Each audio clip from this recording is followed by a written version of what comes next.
I'm Jeff. This is Nu CJM, and we are Jackass. How's it going? That is true. Nu CJM forever. Yes. I'm not even gonna do the Jackass theme. It's fine. I like it. So we are Nu CJM. I'm Jeff. Michael. I forgot my line. It's fine. Exactly. It's cool. Do. And today, if you're seeing on the screen, we're going to talk. Now I know my line. Hi, I'm Johnny Knoxville. Exactly. No, wait, that's the other dude. Jesus Christ. Okay, this joke just went like fucking It's off the rails. It's cool, man. If you're seeing on the screen of random memes that I've somehow found that my friends have done these past 3 to 4 weeks, we are going to do an extra for the Accel World talk we had for Nu CJM. This is just going to be me revealing a lot of truths and revelations from all the books I've read up to this point, because I might as well just cash all this in while I can before we start our new thing probably next week. And if you're unaware, Nu CJM is doing a new format where we just talk about all the stuff we like in maybe like 45-minute segments, I guess. And for me, this is just an extra portion of all I'm going to reveal to them, because I have kept saying, I'll tell you later, when either Chris, Mike, or Ben have asked random questions or said some random comments, and I had to refrain because it would have kind of ruined the surprise and the story itself. Mm-hmm. So I will make sure to post a link to the first video that should be on Nu CJM soon enough or whatever. And yeah, if it fucking uploads, because the upload speed's been fucking slow. It's like I had to stop the thing because it was driving me crazy. Ouch. Oh, wow. Like, okay, so like pretty much like, okay, when I upload my streams, it takes like less than an hour. Apparently, uploading something for Nu CJM took like 7 hours for half of it to be uploaded. Ouch. Yeah. That's a problem. Yeah, I've had that experience before where YouTube just doesn't want to upload sometimes. It's really weird. And I'm like, I have I have like an 8-hour stream, 9-hour probably on my fucking personal channel, but on the fucking CJM channel, apparently 3 hours is fucking too much. Yeah. Oof. Don't know what to say. Yeah, I have no idea. YouTube is just weird, and I don't understand what's going on with it. Yeah. I don't know if it was just today or something. Yeah. YouTube is weird. Then again, too, YouTube's been broken for like a decade now, so... Yeah, God, it's really been a decade, huh? Jeez. Yeah. I mean, I've seen like others like complain about it. Yeah, like pretty much. Yeah, it's been fucking broken for like ever. It's never gonna get fixed. Yeah, they don't care to fix it. Just like WB doesn't care about their cartoons. Oh, they're broken their shit. They're breaking their own shit. And that's like I blame it like on Discovery side for all this. Yeah, having to delete a fucking movie. Oh yeah, that's very... I don't know. I have no words. God damn it. I have nothing. Yeah, like I'm willing to wasting money and then deleting all that money. Yeah, I congratulate you.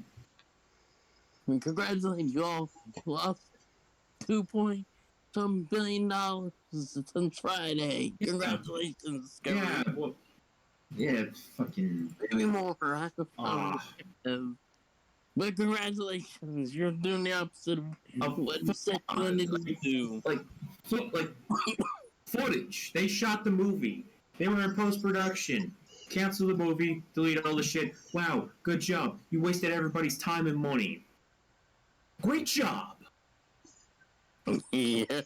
No words. It's just a sad day. It's a sad day. It's a sad day. People seem so there. It's just the game division apparently.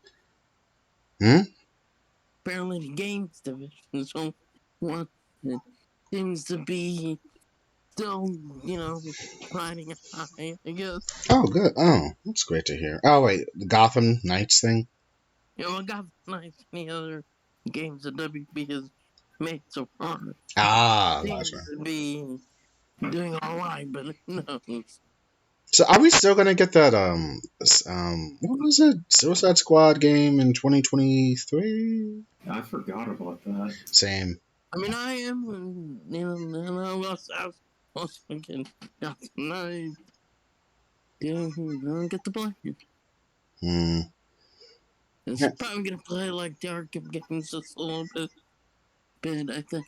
If I find an interest in playing the Suicide Squad, but then again, I have to watch that movie again. The Suicide Squad, not Suicide Yeah, Squad. I was about to say, which one? Yes, yes, the good one. the good one, the great The, one. the gun one. The good Yes. one, yeah. Okay, before I get started with the Accel World Revelations deal, I will mention this. I did try to start Ben with watching Infinity War last night, but we did not get far. We got into like an hour and 30 minutes before we started talking about our own version of Kingdom Hearts 3, and it was a very fucking great conversation, honestly. Awesome. Yeah, I read his comment, like, dang, that's awesome. It was just like a flight of whimsy, and then we just started like breaking down how that game really could have been with like adding actual story from like Dream Drop Distance. If you have not played it, go play it at some point. And just adding like certain other things and having Maleficent actually have like more agency in the third one a little bit, and then Or just cut her out entirely, since she was fucking useless. oh no! Actually, for this one, it was actually pretty good. We were gonna just have her bother Kyrie, and they would develop some kind of minor friendship. And she'd just like, and she would just be like that Angelina Jolie version of Maleficent eventually, just a smidge. Like she doesn't. Hmm? So a redemption arc. Yes, and for Pete too, because Ben brought to my attention that since it was like a multiverse or whatever, Pete would just find a world where that son of his is there or whatever from Goof Troop, and then that version of Pete's not there, and then he decides to like fill that role, and he just finds like happiness with having a son, and just kind of just say, okay, these two are redeemed. We can't really kill them, of course. So this is going to be their thing. And again, kill Jim Cummings again. Yeah. Yeah, like you can't kill these characters. Well, the first thing is that Maleficent was already killed off in 1 and then returned in 2. Exactly, but I feel like you just can't get rid of her at this point. She's just well, in the words of what Ben told me, she's family at this point. What can you do? So it's complicated. So just leave them be. It'll be fine. Now I'm just imagining like Maleficent slowly, like because the graphical updates of it, like throughout the years, she literally turns into Angelina Jolie. Yeah, that could be like her an ascension or whatever, and she's just like, okay, I'm done. I'm goodbye, but I'm done. Final Fantasy as Angelina Jolie. Yeah, yeah. And actually, we actually talked about like a side story with Ventus and Pinocchio, and somehow Data Riku as well, which turned out well. And I'll have Ben discuss that because he said it in more greater terms, but it was a fucking great conversation. Along with how we're gonna like try to BBS it with 3 characters, but interacting. God damn it, Ben! Where the fuck are you? You said this more better than I can. Pretty much, it was gonna be about Sora, Riku, and Kairi taking on 3 missions. Riku was gonna deal with finding Aqua. Kairi was gonna deal with finding the new Princesses of Heart, and Sora was just gonna deal with some of the organization members and going through the worlds and finding the pieces of the X-Blade or something, which would have corresponded to this big, great story, a little bit more cohesive, and maybe a side game of Instagram post, which was pretty fucking awesome.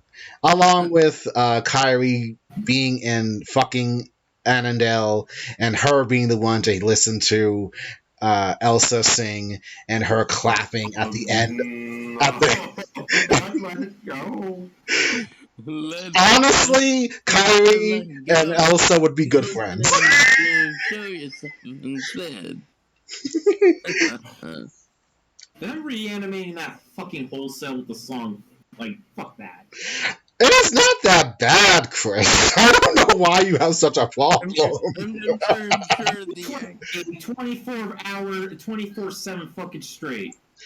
Fuck that song. Yes, but we all had like younger siblings and cousins do that absurd song. You just had to ignore them, honestly, till they got out of the system. I mean, what can you do? yeah, pretty much. I don't know what to say. I don't know what to say. I don't know. Even the internet be making the shit out of that.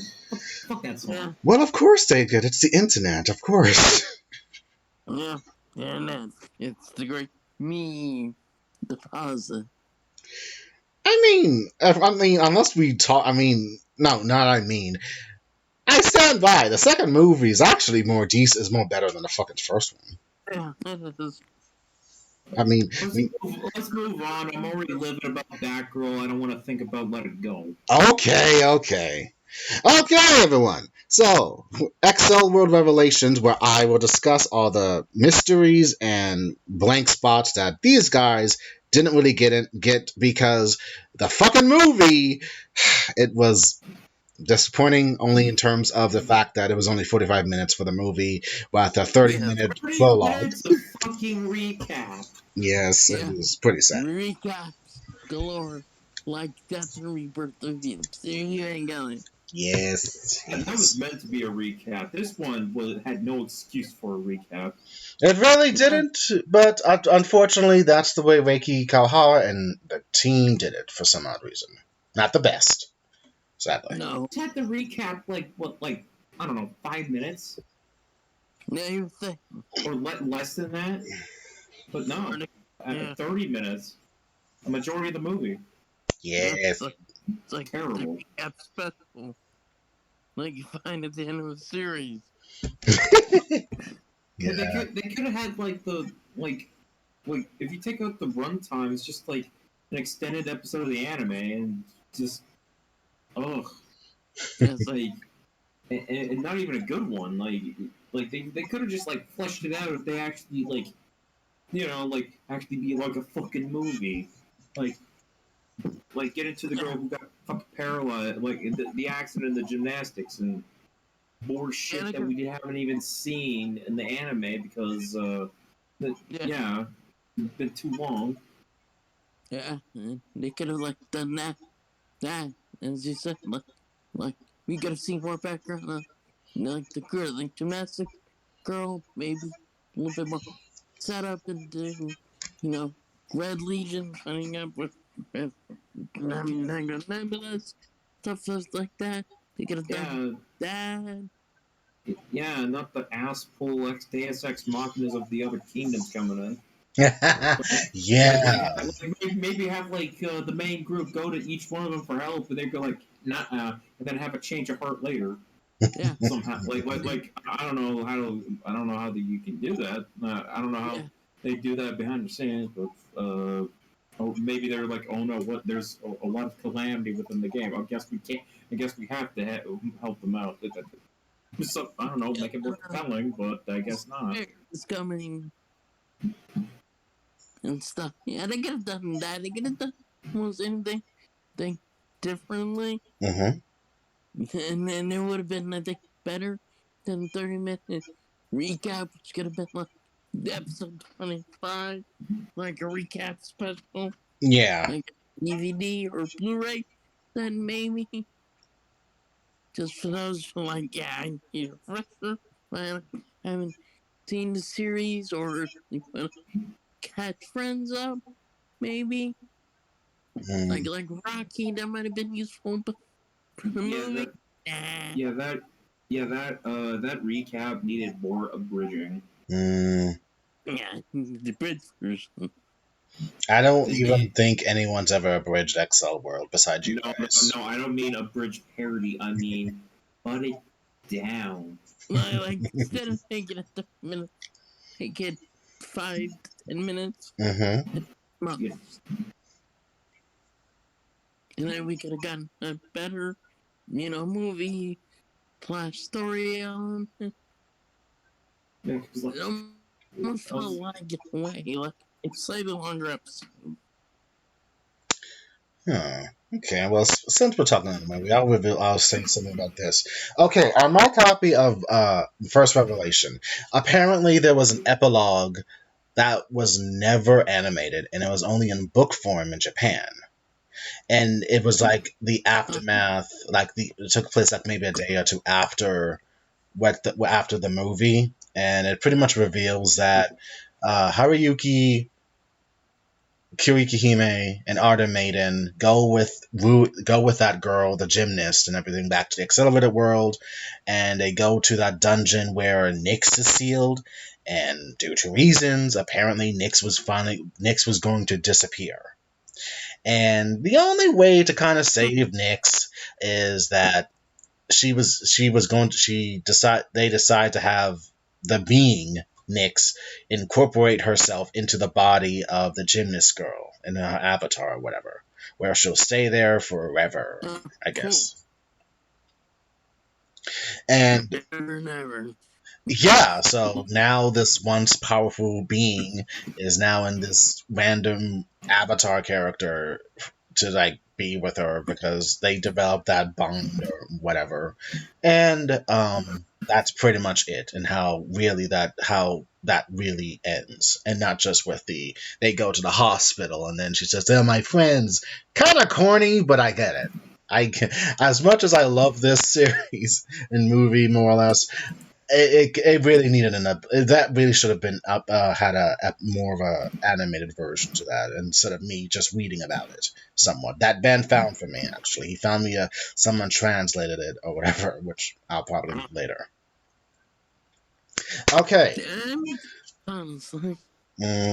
Okay, so first revelation is okay. That's the first revelation. My second time. What is it that? Okay, what is it that you have? If you have any questions, please ask me as I go through my list. Okay. Mm-hmm. All right. Firstly, I guess I'll start with Aqua Current because apparently she was like doing illegal shit, as you all say, for some reason.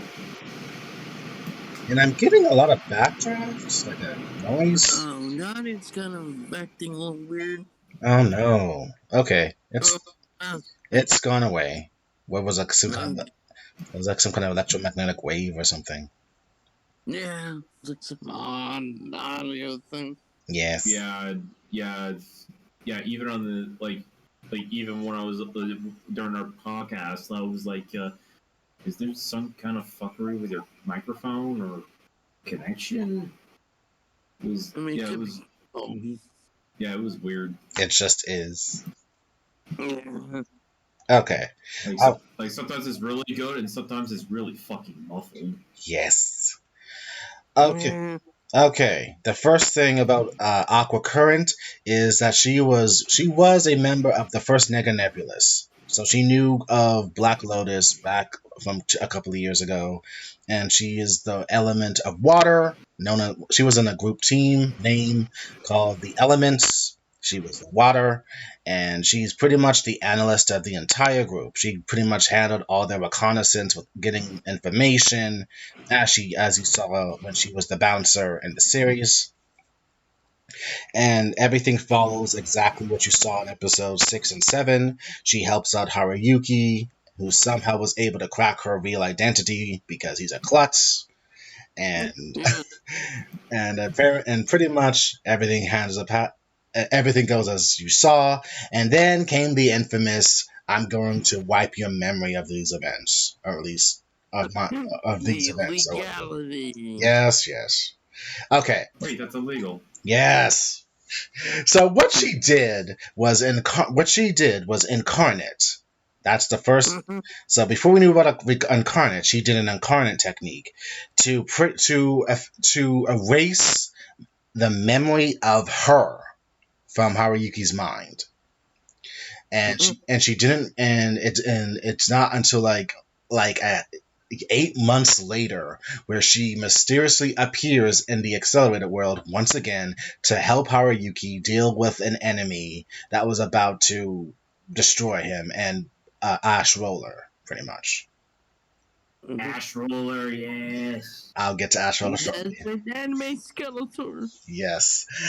She was able to aid him, and then she was able to break the seal of his memory. So now he has all his memories back, finally. So he recalls everything from when he lost. He recalls everything about with her memory in it. And the reason she can use this incarnate technique or power is only because she was just based. Somehow it was based off of how everyone is eventually loses brain bursts if they lose all their burst points. That's how it kind of works. But with her, but she was able to erase her own memory of. She's able to erase her own presence in people's memories and everything due to the mysterious boundaries of water, etc., etc., etc. So pretty much that's her deal. She was a high level player. She was level 7 in the beginning of Negative Nebulous. She was level 4 when they found her again, when they decided to rescue her from one of the 4 gods of Chinese mythology, somehow involved in being big 4 bosses in the accelerated world. And because her avatar, along with Artem Maiden's and another character named Graphite Edge's avatars, they decided to help before the Nega Nebulous group was destroyed or whatever, or disbanded the first time when Kuriki Hime killed off Red Rider. She decided she just decided she was gonna go like become a hermit, and everyone said no. We'll just do one more thing. We're gonna give it one more push. We're gonna defeat the 4 gods. We have the corresponding elements. We'll deal with them.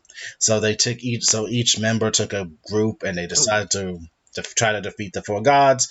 It was a shit show. It was a total massacre, and 3 members were sealed away. An eternal EK.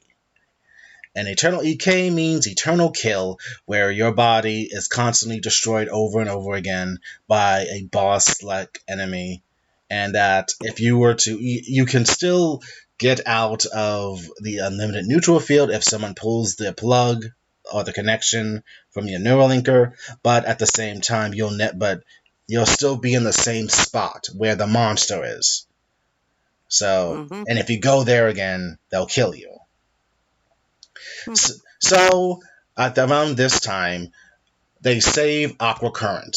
She's the second member. She's the second person they were able to save with Prominence's help, due to the fact that, as well, another revelation, Pard, whose name is Mihaya Kakai. She is Pard, and she is Akira's real life cousin. In the real life, they are cousins, so they have a similar feel and vibe to them, pretty much. Cool.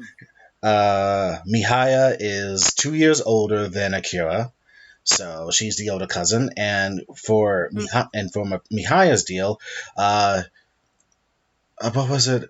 Her dad passed when she was 12 years old, and he wanted to run like a kind of pastry shop, and that's the shop that you see the Red Legion use in the anime. So pretty much, due to I think it was just due to inheritance, Mihaya decided to give that inheritance or whatever to her aunt, who is Akira's mom, making her her aunt, and she decided to run the shop. So it's Akira's mom, Mihaya's aunt runs that pastry shop, and that's how Mihaya has a job over there, pretty much. And actually, she wants to be like a kind of pastier person when she grows up a little bit. However, she does have that motorcycle, which she does get that rebellious spirit from her father, apparently, because he was like, I don't know, like, it's kind of described he was like the black sheep of his family, apparently. And being Yes. maybe. Yes, and he was like the youngest member, so he was the baby brother or something. So Yeah. he was a wild spirit or whatever. So you couldn't really contain him. So if you want to imagine her listening to like heavy metal, go for it. She probably does. Who knows? I mean, I'm pretty sure she has Yes. secretly. Now I'm just imagining her listening to Nirvana like Robert Pattinson Batman. Yeah, I mean, she's, like whenever we watched the Batman like a few weeks ago, like with sound design, like when he turns down like something, it sounds like he's turning down the music, and I'm like, I can't. Yeah, I think he canonically listens to Nirvana. Mm. won't be surprised. That's my theme, yo. Along with the fact that Mahaya was level 6 when Haruyuki met her, and there was a reason why, even though she was like a kind of like guardian to Nico, the Red Scarlet Rain, the Legion's Legion Master. The reason why she decided to not continue to level up is because she wanted to save up all her burst points and try to save Akira Aqua Current by herself at was her initial plan. Because to save up enough points so that Saryu's greatest attack is called Level Drain. And once it hits you, you immediately start losing all your levels and bonus points, pretty much, to go back to level 1. That's the worst thing that could happen to a Burst Linker. You do not want that. So, to compensate, Pard was saving all her burst points for that moment.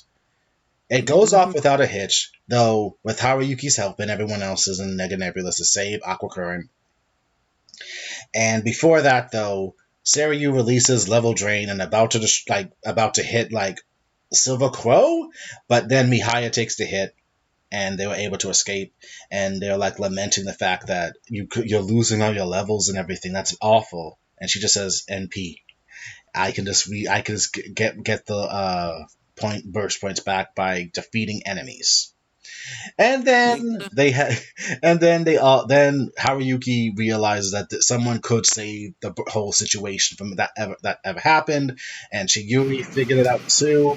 So Line Bell, oh shit, sorry, technical difficulties again.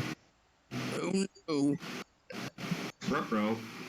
Yes. Ruby. Okay, so Lion Bell is able to use Citron Call on Pard, and she regains all her burst points that she just lost back. Sweet. And then what is the thing she does when she gets everything back?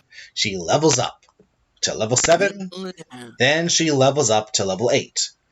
And if you're wondering, leveling up is a big thing because if you hit level 8, that makes you one of the top tier, well, not 9 of course, but that makes you a top linker or whatever. Yeah, you're getting up there. You're the baddest, the badasses. Yes, Yeah. level 8 is fucking high level. That means a lot. That means like a lot of people want to fight you, just want to see what you can do. It's a big responsibility to be a level 7 and especially a level 8. So she Yeah. was able to level up that much, and then this cool confrontation between her and Skyraker, where they confronted each other, and their fighting spirits were like that clashing. Like, so you made it up to this level, huh? That's right, and it was just like a total cool moment. Oh god, it was awesome. So pretty much, so Pard is now level 8, along with she's level 8. But then another big thing happens with Scarlet Rain. She winds up getting kidnapped in the middle of after the whole celebration thing by Black Vice, Matt Mercer's character. Mm-hmm. The guy that was trapping fucking Haruyuki and was fighting Kiriki Hime. Exactly. So he's part of this organization called the Accelerated Research Society, and they're pretty much the main antagonist of this entire story. That extends to like the beginning of the accelerated world. So they're basically the Illuminati of this universe. Yes, effectively, Yes. they have done a lot of things. They've caused a lot of tragedy in the background. To like, they were actually one of the main people to start the whole, in a way, the armor of catastrophe, aka Venom situation. They were the reason, huh? Yes. Okay, that makes sense. The armor of catastrophe was really go Chris. Oh, it's all legal, baby. Oh fuck yes. The shady organization is the reason why there's Venom. Yes. Illuminati's real, apparently, in this universe. So And not the Illuminati from Doctor Strange, because they. Oh, God. No head popping today. exactly. Yeah. Let's fuck me now. Yes. The Baby and gang, baby. yes. So pretty much they are the main travesties for everything that's occurred, at least for a lot of things that happened that was never explained in the movie, sadly. So there's these things called. Well, first, how should I say this? I'll begin with this: the arm of catastrophe, Venom. I'll get that out the way.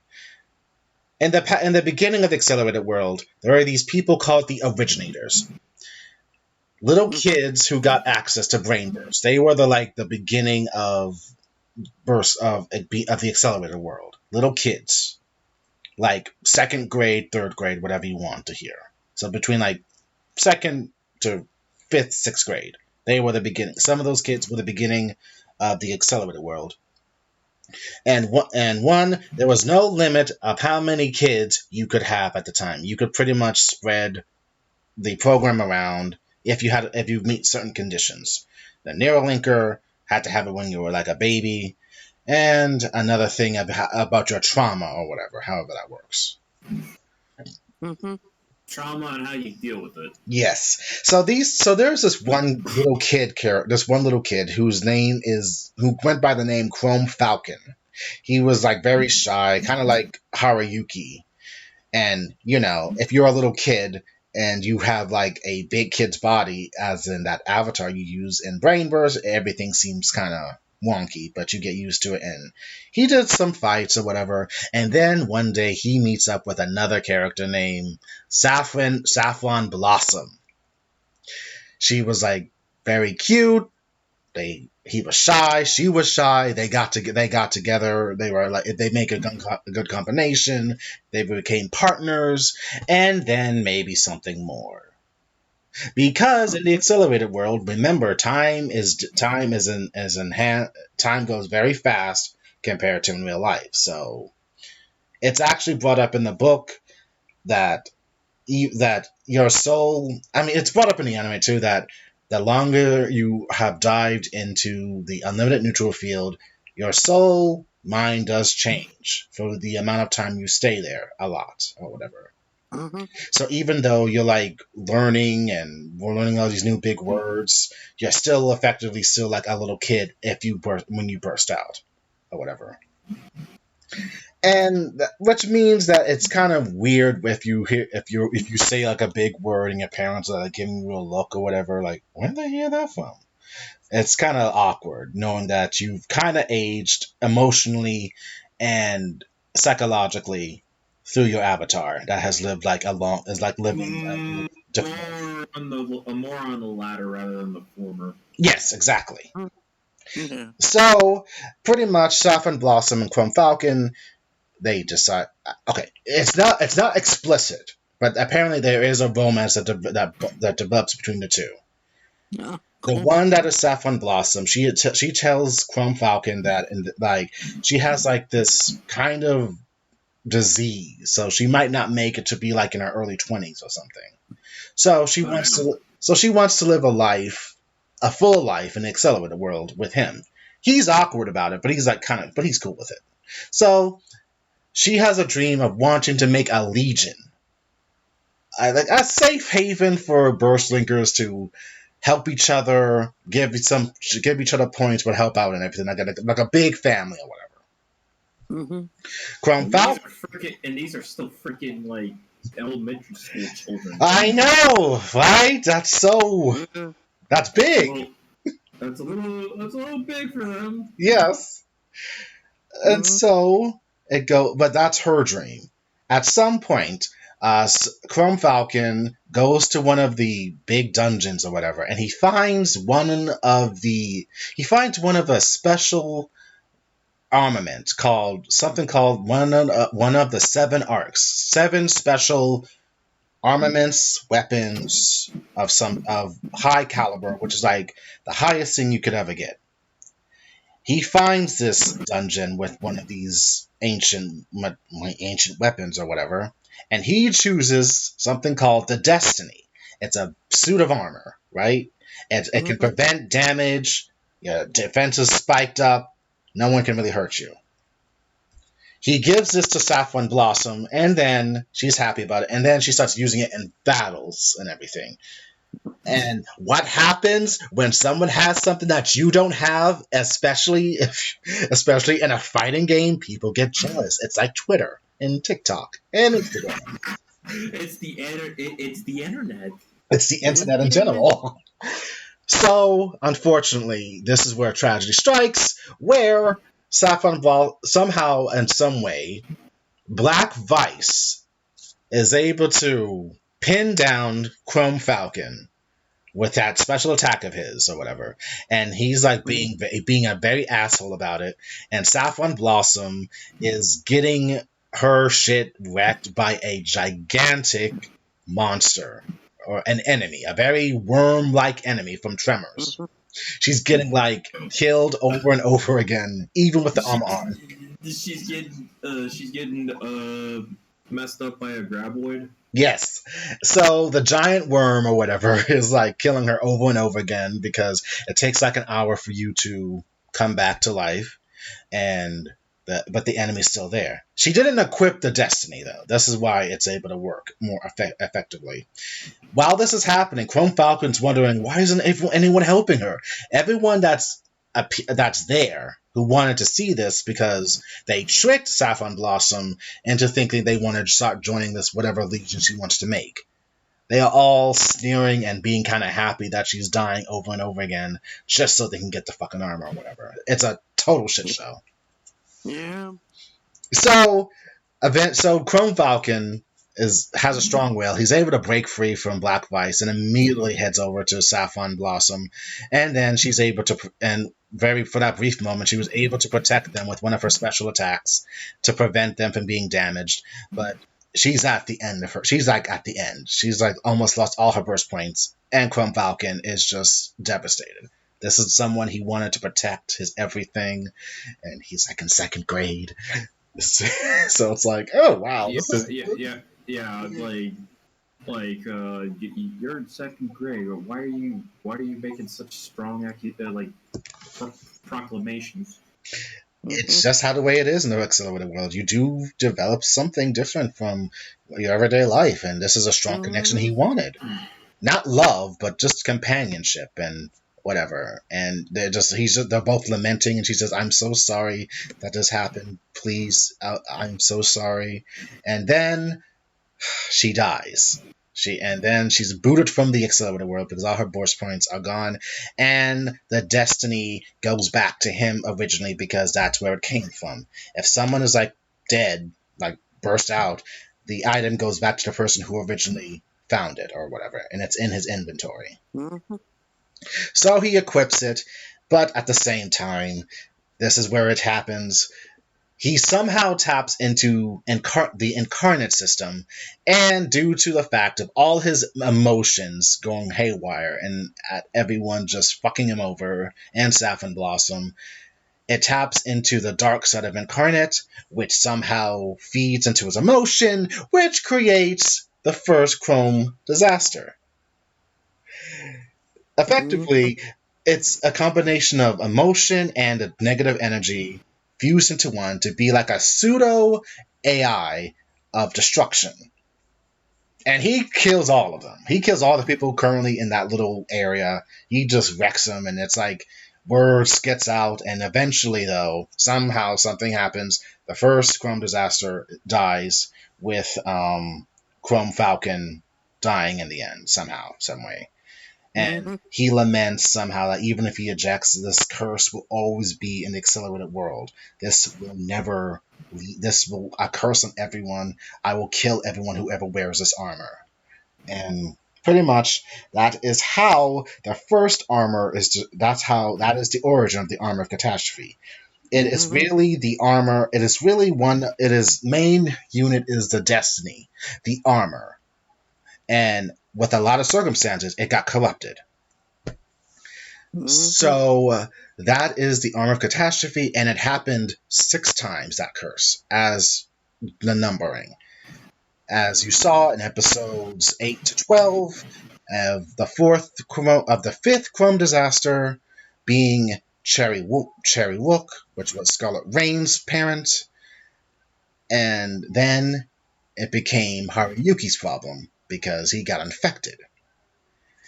Now, I'll try to be very brief with this. He does become the sixth Chrome disaster, and with that, he goes wild. He actually battles one of the kings later, Green Grande, the green dude with a big shield. And then eventually Kuroyuki Hime and the others decide the fact that, okay, this is happening.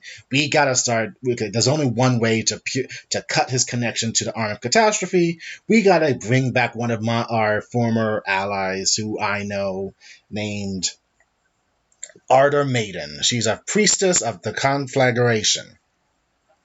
She's the only one that can purify Haruyuki of being parasited by the Arm of Catastrophe. This actually is an arc that goes from volume 6 to volume 11 in the light novels. And you would be amazed what the fuck happened in those books and everything. Because it's a mix of trying to get back Ardor Maiden, but dealing with the fucking Suzaku, and then Haruyuki and Ardor Maiden being, oh god, what was it? Being trapped in the gates or something, and they had to find a way out. But then they find another character who will be prominent later in the series, and it's just back and forth, a lot of talking, a lot of lore, and then, oh god, what was it? Then somehow the ISS gets as another thing that happens in this book and all the 6 books, because the ISS kits are like miniature kind of inventory boxes or whatever that gives players the incarnate technique. Like you want to get stronger, kid? Use this. It's gonna make you very powerful, but at the cost of your psyche. Even if you log out of Brain Burst, it still affects your mental state in the real life. So, in other words, you're trying to sell the illegal shit. Yes. So freaking illegal. Yes. No. It's like drugs. Yes, and Nega Nebulous has to find a way to get everyone, the 7 kings or whatever, and Nega Nebulous have to find a way to deal with this situation, along with the fact that Haruyuki is Parasite and he's the next Armor Catastrophe. So they give them a week to get that situation under control. If not, they are going to put a bounty on Silver Crow's head. And it's going to be all hands on deck to get rid of Haruyuki. Oh, that's fair enough, apparently. Yeah. So that's why they have to get Ardor Maiden, and then it just goes through a process. I'll skip it. They do eventually are able to get Ardor Maiden out of that castle. But Haruyuki, in the process, when he comes out, sadly, due to something happens to Ash Roller. Ash Roller has this like little brother kind of person. He's got like a little posse. These 2 people named Bush Uton and Olive Branch or something or another, something like that. They look up to Ash Roller, right? Olive Branch would have been hilarious if it was called Olive Garden. What is his name? Is Olive something? I forgot. But anyway, I think those 2 wind up getting. One of them winds up getting parasited by the ISS kits, and only because he wanted to be stronger, and because Astro was so cool and he was looking out for me. But I want to be strong, and you looked out for me when my own parent deserted me. Astro, you're awesome. I just wanted to be strong, bro. So, but due to the infection that is happening, he kind of fights Ash Roller, which gets into a thing, and sadly, oh, Ben's up. He'll be here soon. Yay. He can help me out with this. But pretty much, Ash Roller, so pretty much his home boss, he kind of like not. I think he kills him very briefly because it's the unlimited neutral field.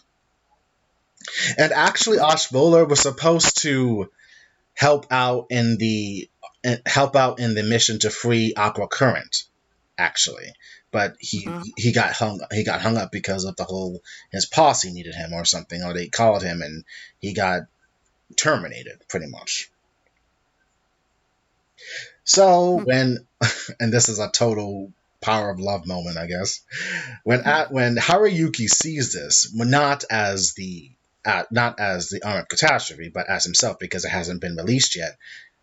He goes buck wild and he kind of voids out, and then the armored catastrophe awakens, and then he just kind of becomes the sixth Chrome disaster officially due to the death of Ash Roller. Because he really cared about his buddy that much. It's Ash Roller, your favorite character. So.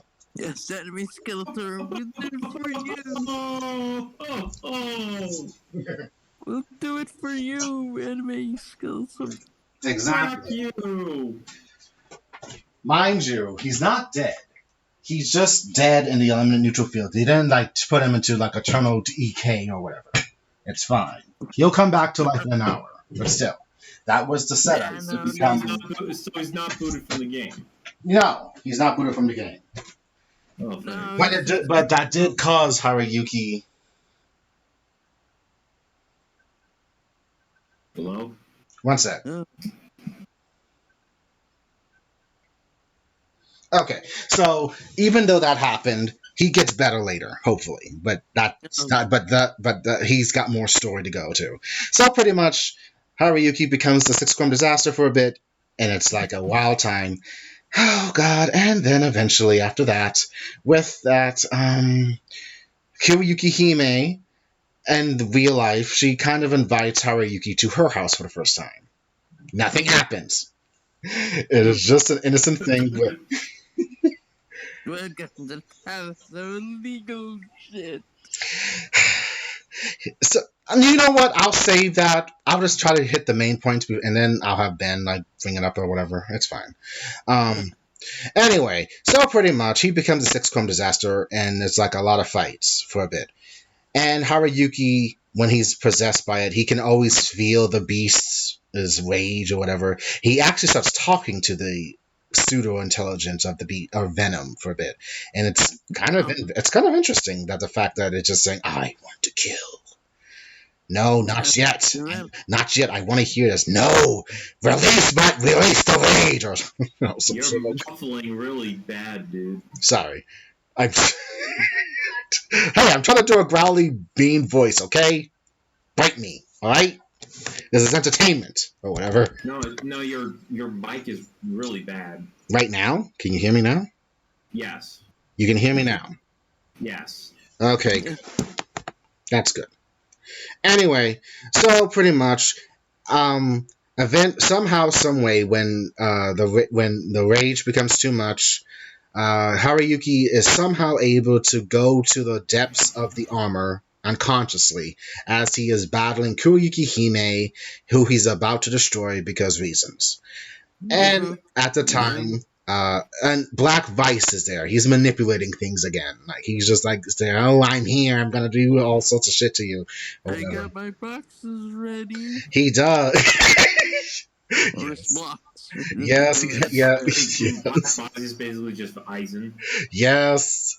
And he's just like, he was trying to pretend to be Black. He was trying to pretend to be Black Lotus when Haruyuki and Kiriyuki Hime went to the unlimited neutral field. He pretended to be her because he's black, and he tried to change his shape to be hers, but it totally just backfired. And Black Lotus found out, and she just said, "What the fuck do you think you're doing?" And they try to fight it out, and then somehow Black Vice somehow is able to manipulate visually Haruyuki's image of seeing Saffron Blossom die in his view ship, which pretty much rages out the Venom.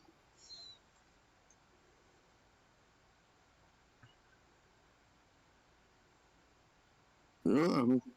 I'm sorry. Hmm. Ben's upset because he thinks he's missed it, and he's not missed it. God damn it. Oh, Can no. someone I send mean, him he a... can come in at any time. He can tell... Yeah, I'm telling him to come on, dude. Jesus Christ. Okay, so pretty much that happens. So he's in the deepest recesses of the armor, and then he sees what remains at the core of the armor, and it's kind of the consciousness, soul, brain of the little boy who was once Chrome Falcon. And he tries to comfort him, and then he just says, I'm going to get out of here." And then the little boy says, "You can't do nothing. You're trapped here with me. Once this happens..." He's pretty much the kid's very emo after everything that's occurred, and like how long in the accelerated world he's been in this darkness or whatever. But Haruyuki Strongwill is able to penetrate whatever shield is preventing him to go back to consciousness or whatever. And then he breaks free. And then here's something I kind of forgot. You saw that whole Saffron Blossom thing. She's been kind of like a spirit guide to Haruyuki at some points in the story, with dealing with the ISS kits or whatever. So I forgot to mention that her soul somehow has transmigrated into the sword that that the Armor of Catastrophe uses, called Starcaster. And her will, some parts of the Brainbird's consciousness of her is embedded in that sword. So Haruyuki stops himself, and then Saffron Blossom appears in front of Chrome Falcon, and they reunite after all that time. And she just says, "I'm so sorry I left you all alone. I left you in this darkness, but it's time to go now." So the spirit, burst brain, whatever, however you want to say this, they go into whatever afterlife occurs, and the Armor of Catastrophe is not purified, but it is pacified. The raging monster known as Chrome Falcons is no longer there. Well, at least there's some resolution. Yes. And so, which makes the armor inert, but it's still attached to Haruyuki.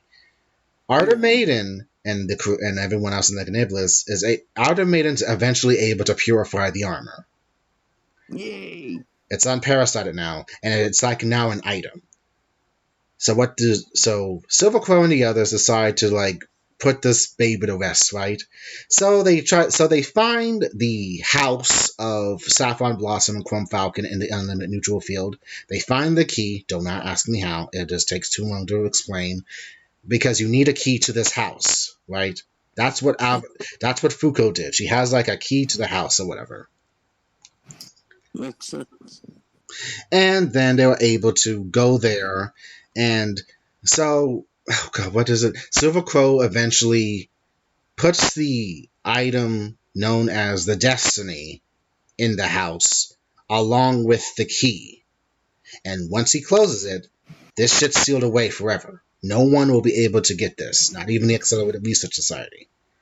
And that is the final resting place to the Armor of Catastrophe and the two friends/lovers that began this tragic story of woe of the Armor of Catastrophe. And hey Ben, how's it going, buddy? He is here. Oh, so that's good. You? The lovable Ben is here. Hey Benny. Hey. Don't be upset. It's fine. I'm glad you came. Thanks. So I was just explaining about the Armor of Catastrophe. Pretty much, characters in Chrome Falcon and Saffron Blossom are part of this whole thing, and that joke you mentioned about the whole sword thing, and yeah, that's actually all connected and everything. Yeah. Yes. And I also explained about Aqua current situation and the whole her having a cousin Pard or Mihaya Kakai being her cousin slash child and everything. Mm-hmm. So the motorcycle deal is kind of situated. And now I can kind of start explaining about those ISS kits are getting everywhere and how it's a problem. So Nega Nebulous with like two members of prominence, Scarlet Rain and Pard, decide to try to go to the main hub where it's located, somewhere in Tokyo in the neutral accelerated world or whatever. But Black Vice kidnaps fucking Scarlet Rain because he's going to use her for nefarious ends or the power she has. Of course. So it becomes like a big rush to try to locate Scarlet Rain, and and then this is where you start learning more about Pard's past a little bit and why she follows Scarlet Rain, because she was able to become level 9 and unite all of Prominence back after the Red King got booted from the Accelerated World. It's a loving thing, and then I'll try to skip all the nuance in it. No, fuck! I actually forgot something. Something before that happened. Before they could do that, before the kidnapping, they have to deal with a powerful being known as Metatron. That little icon person that you kind of saw and everything. She's kind of got a first form in the new unlimited neutral field and is being controlled by the Accelerated Research Society. And her first form is like a biblical angel or something, like a gigantic snake or whatever, that's very powerful. And unfortunately, what was it? The only way to try to avoid a powerful laser she can do, Haruyuki, I don't know, they somehow decide that Haruyuki, Silver Crow, is a metal type. So there's a strong possibility he could learn a special technique that only metal colors can do of reflection. And it kind of starts with him trying to develop this innate ability to shield from light attacks. It doesn't really work at first. Eventually it does, because he is able to learn about the properties of about a mirror, and then this also goes into Artemaiden's whole thing about the fact that Artemaiden is named Utai Shinomiya. She is 10 years old, and she is known as Testarossa, or Maiden of the Conflagration, due to her powerful fire attacks. She is a red type, as you saw in the movie, and she's a level 7, so she's considered a high level Burstlinker. She's in 4th grade and 10 years old, and she suffers from emotive aphasia, a real life due to psychological shock of her brother's death. Yes. So aphasia is a real life thing I had to look up, and she only has that due to the fact that the person that got her involved with Brain Burst, it was her older brother of a couple of years, who was 11 years old at the time, and he went by an avatar named Mirror Master, and her family is a family of dancers that do what was it? It's the opposite of kabuki. Her family does dances known as Noah or whatever. No dancer. Yes. Not Noah is a kind of theater. It is. Yes, theater, but they also that dance incorporated in it. Yes. Dancing. Yeah. Her family does that whole Noah thing and everything, and she wanted to be in it, and she was, but due to the fact that it's sexist and that no women has ever done this and everything, at best, as they got older, just kind of devastated little Utai at first, and her brother tried to convince their grandfather that she should do it, but and this was happening in a theater next to their house or whatever that they have where they practice. And unfortunately, they have an older brother who was 17 at the time. He pushed his younger brother like off of their grandfather, like, as just to get him away and everything. And it's just like, don't stop bothering us, you annoying brat. But due to the fall, it somehow rattled. This is very graphic. It somehow rattles the floor, where unfortunately there was a metal mirror or whatever, like hanging on the ceiling. Due to the ruckus of him falling, unfortunately, it crashed into his little body and he died immediately. Damn. Utai saw this at 8 years old or whatever, and she went into a psychological shock where she developed aphasia. And due to that, she cannot talk. She cannot physically talk. The shock of it all was just too much for her brain, and apparently she has to use the Neuralinker to communicate by that. So that's why she was mute. Yes. Yeah. Due to that, and then also as well as she can talk normally when she's in the accelerated world and Rainburst as Ardor Maiden. However, she it's like very painful for her to like use her voice, of course, due to the shock of it all, and then she just physically can't. So she has to like kind of say the word, and this freaked out Haruyuki. This freaked out Haruyuki at first, but she just says she's fine, and she was able to say it. So she can say brain burst, but it takes a minute or two, and a lot of frustration. She is rather mature for her age due to the circumstances, and she's considered very wise beyond her years, but at points she still is a little kid. She's like Sasami in a way from Tenshin Mio. She had apparently Utai and Fuko have a great relationship because they are tag team partners, and as you saw, Fuko has a tendency to like use Ardor Maiden in kamikaze attacks. That's why she is known as Strong Arm Maker. She yeets Ardor Maiden into like a heat of enemies, and it just becomes a thing. And then at a certain point, they do develop it's like a very big sister, little sister affection, and Fuko loves Utai that much. But Utai also realizes that if she wants to be as strong as Fuko, she can't always be coddled. But it's a thing that works itself out and whatever. Ardor Maiden's pretty badass. She's a badass character despite the psychological shock that she has to go through, and she's also has a brain implant chip implanted, but it's legal for medical purposes. Yes. So that ship with Nomi came back a little bit, just a smidge, but the brain implant chip is needed for her to function or whatever. I think it somehow like goes into the whole brain factor and everything, so she's allowed to use it. But and this is kind of grave though, from what she has said, that even though that's the case, she can never truly go back to how the way she once was. So I guess she'll always be mute, maybe.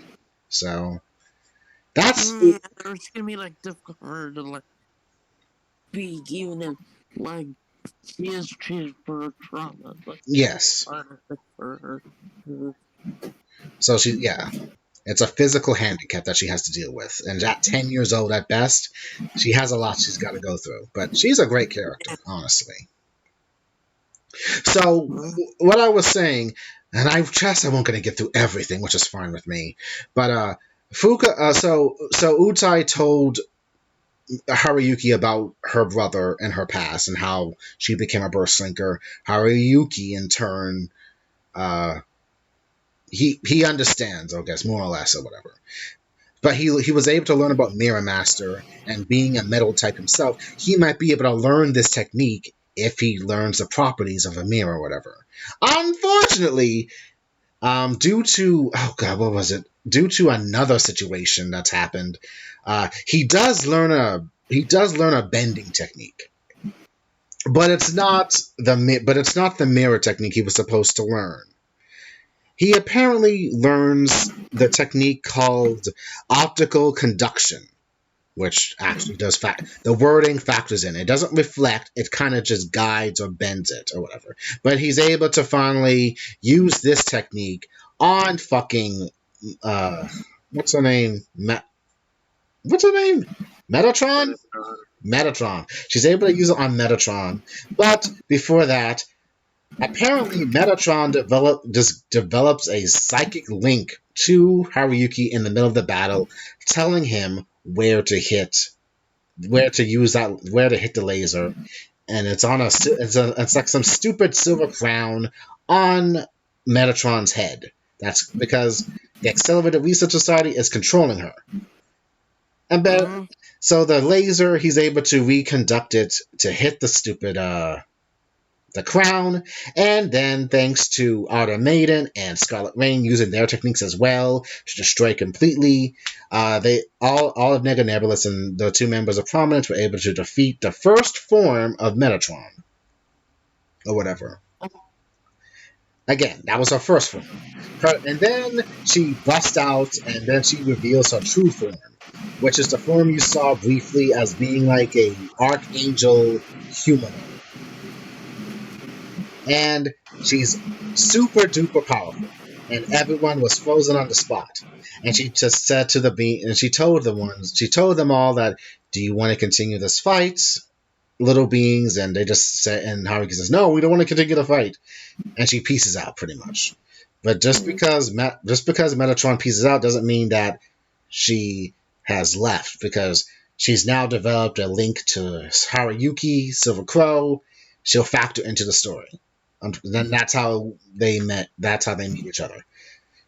Metatron is a upper level being, one of the Force Saints of the Accelerated World, and she is actually the one to inform Haruyuki of the true story of the Accelerated World, the beginning of the Accelerated World, and how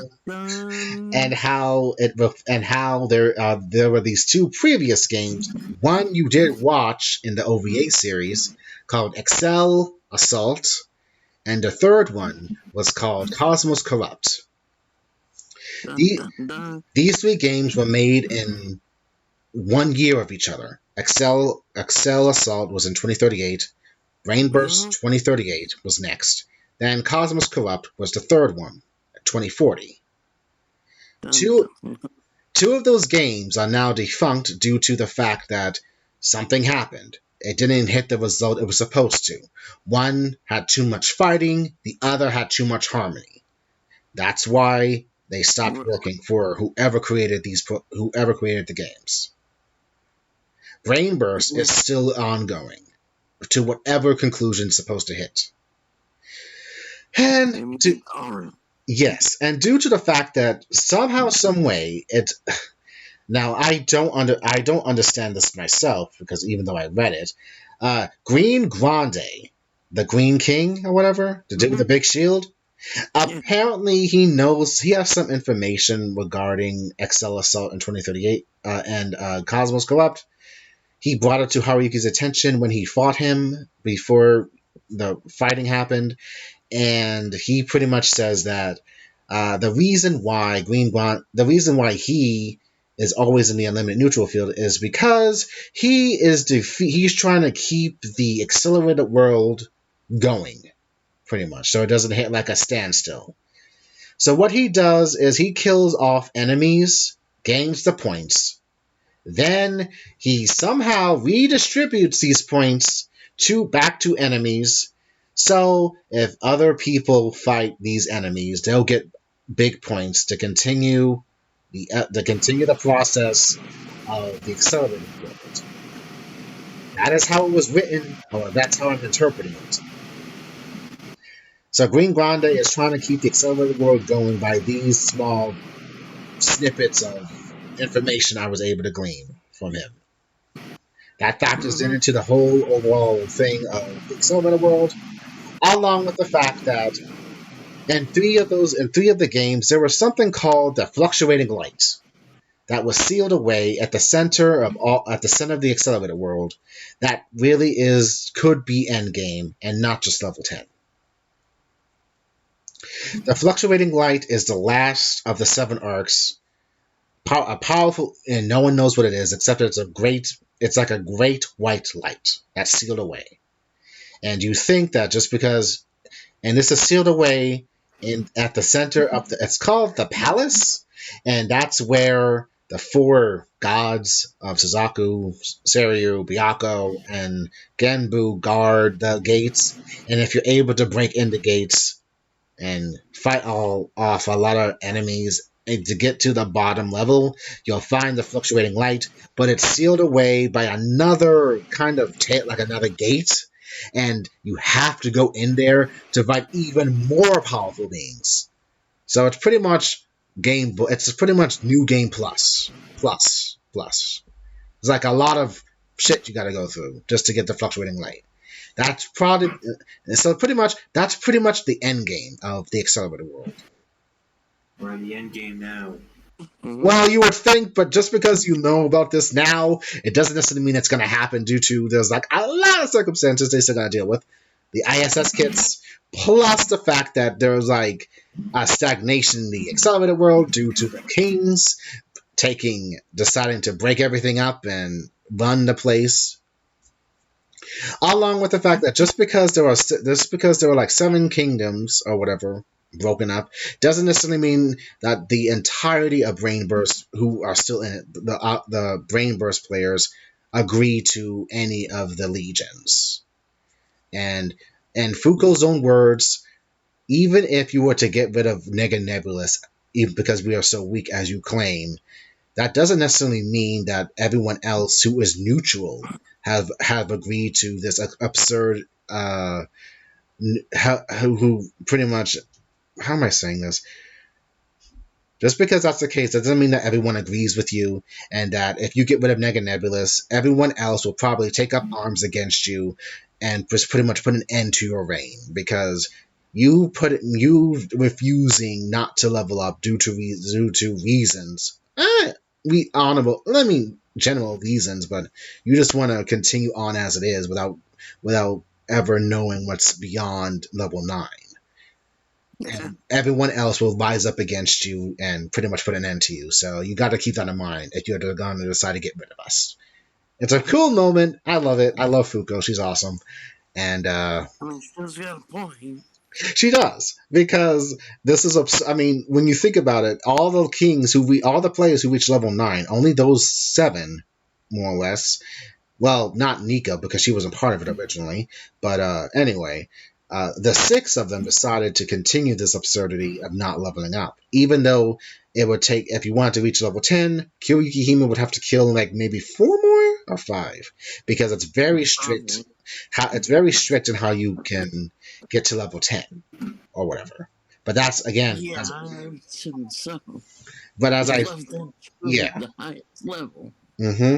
But as I said just now, that might not really be the true end game, because it's really trying to get to the fluctuating light. And the creator of this, there's still that mystery of why everything was created as it is and everything. And there's a story that goes into it, but I really can't explain it because it is very out there. Yeah, I could see it ending in a way that we probably won't expect it to, where it's gonna end in the way we expect it Yes. to, but it's gonna be a troll. Maybe. Or some subverting expectations. Pretty much. But I agree with that. I do have this. We have to meet the creator of Brainburst plotline makes me like. It makes me wary, because I'm just sort of like, it's incredibly difficult to pull this kind of plot line off. Like, they're going to tell us something about human nature that we don't know. It's like, the writer is just a dude. Yes. So that's unlikely as fuck. Like, they try to do this in Sword Art Online, and we all remember how that one ended. Yeah. Why did you make Ironclad or whatever the fuck it's called? You know what? I don't even fucking remember. That's true. Met the creator way too early. Yeah, they did, didn't they? They didn't or did. I'm just saying, like, these kind of things, it's nearly impossible to stick the landing. Yeah, trying to like, you're about to meet God. Yeah. What if God isn't what we expect him to be he, she, or he to be, you know? At the same time, I think about that, and one time, like, we were talking, and Actually, I don't know if we've gotten there yet, so I'll keep it to myself. What? About what? Go. That's fine. Oh, you were saying that maybe there isn't a creator and that Accel World is more than a game? Yes, that is what I said from what I found So, out. like, I mean, I got frustrated at that because I kept thinking of the meeting God plotline.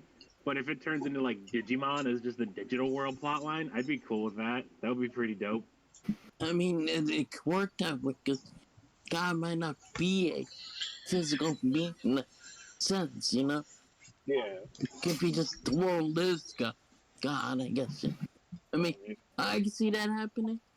I can also see it being, connected or not. But that's how, but I think it's not. I think it's a nice reference to it. Okay. Maybe Uh, we'll get there when it ends, I yes, guess. and I don't want to make this any longer than I should have because I know you guys are busy, so I'll try to do the best I can.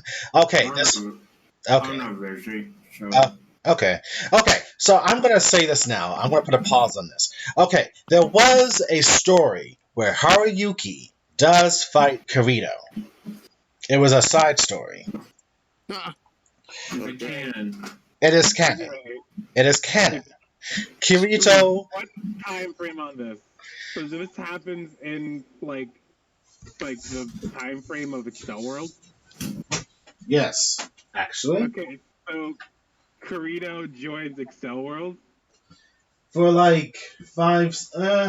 He doesn't join it. More or less, just something happens. He's just there. Does Actually, he fight old Kirito, or does he fight some weird engram of young Kirito? no. No. It is actually Kirito he fights. Okay, okay. What year does that event take place? Okay. It's called Versus. Is this a video game where they travel Okay. back in time? I mean, Or what does the year take place at that point? Hmm.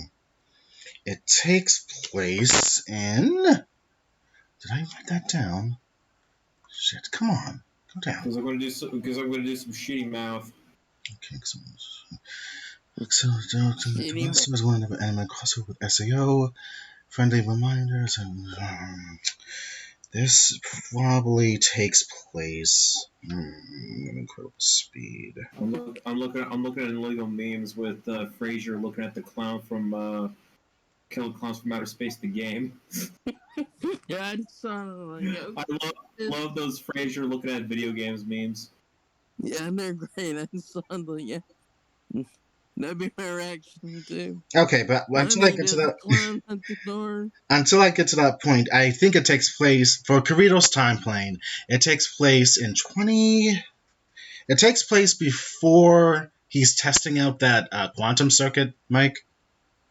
Oh yeah, okay. Trying to think what year that is.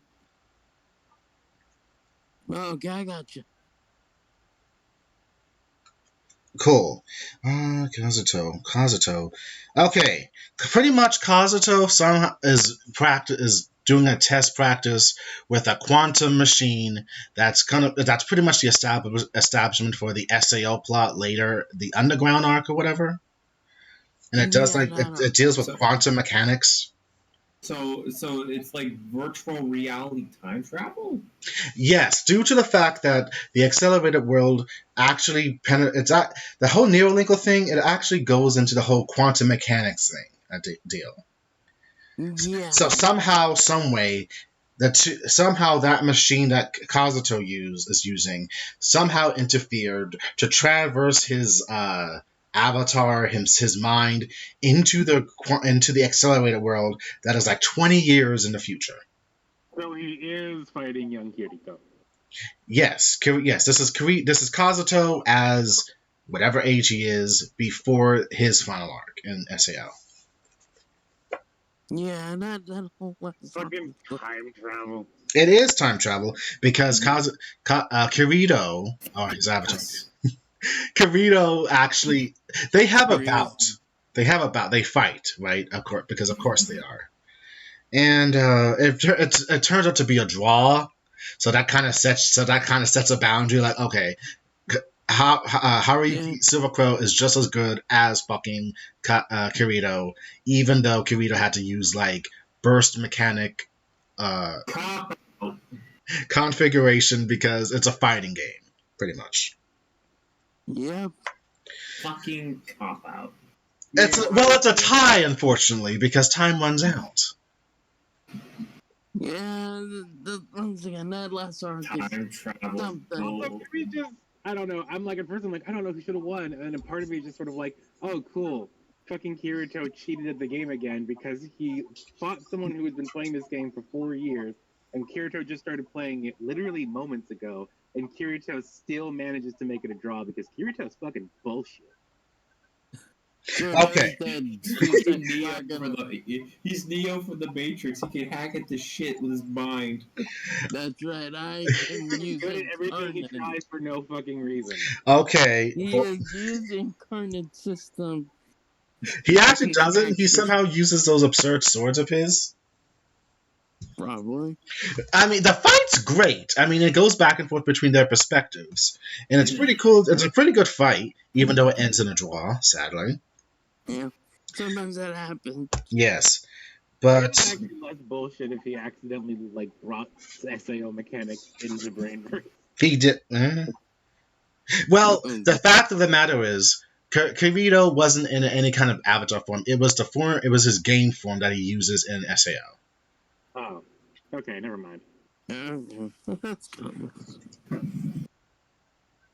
Oh, pretty much. But eventually, once time runs out on Kazuto's end, or due to the fact that the game had pretty much ran out of time, he returns back to his body, and he just says, "That's a good fight.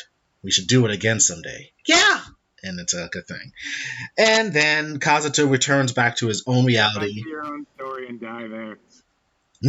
Kazuto returns back to his world, and he tries to tell the blonde dude what happened, but he doesn't believe him. Because I'm just thinking about like how the fuck does this work? Is it like I don't know, like a file of an AI that copied some of his brain patterns, used some same physics from SAO, and then left the file in, and then randomly Haruki meets it, and then it's like a time file that like just has its own lifespan, and they go like, okay, see, that's how they explain the bullshit. I don't fucking know. Time travel.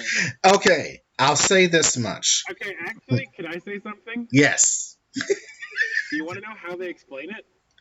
Do you have it up? Because I got the book up right now. I'm pretty sure I know how they explain it. Go. They fucking don't. It just Exactly. sounded cool, so they fucking did it. Yeah, pretty much. They fucking, you know how they explain it? They don't. Exactly. That's the best part. Also, can I make a joke? Yes. Kirito gets out of the thing and go talk to the blonde guy. Blonde dude, I traveled to the future and I fought Kamen Rider.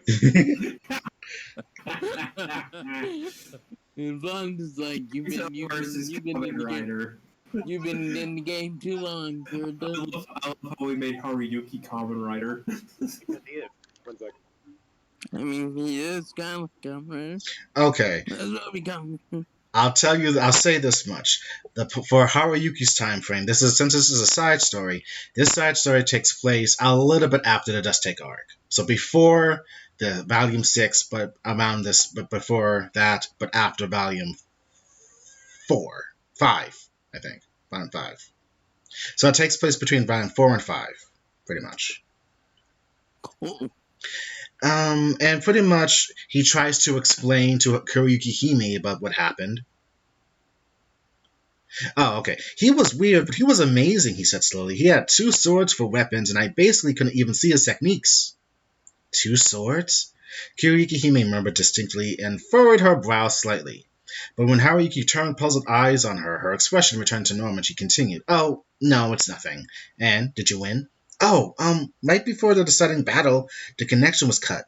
But if it hadn't been, I'm sure I would have lost. My final blow probably wouldn't have landed. My, to overwhelm you in close combat. What was his color and level?"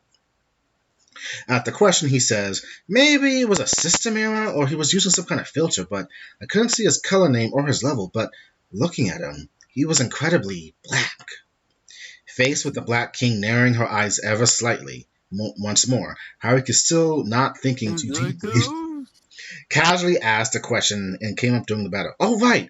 I meant to ask you a million times before. What kind of attribute does black have anyway? It's a ghost. Where's that coming from all of a sudden? Oh, sorry. No need to apologize. Because the answer is, I don't know either. And pretty much it just goes back. It pretty much just explain. It's just pretty much that's how it is. And pretty much Reiki. It's a ghost. And Reiki Kawahara and the afterward explains about what just happened. He's got a plan. Okay. View and verses. I crossover with my other series, Sword Art Online, with the last story verses in particular. Ben, are you there? No? Okay. He just said he'll be right back. Okay. Yeah. Okay. With the last story verses in particular, there are details that will make you wonder about the relationship between the two series. But as the writer, right now, I'm taking the stance that nothing clearly links the two series.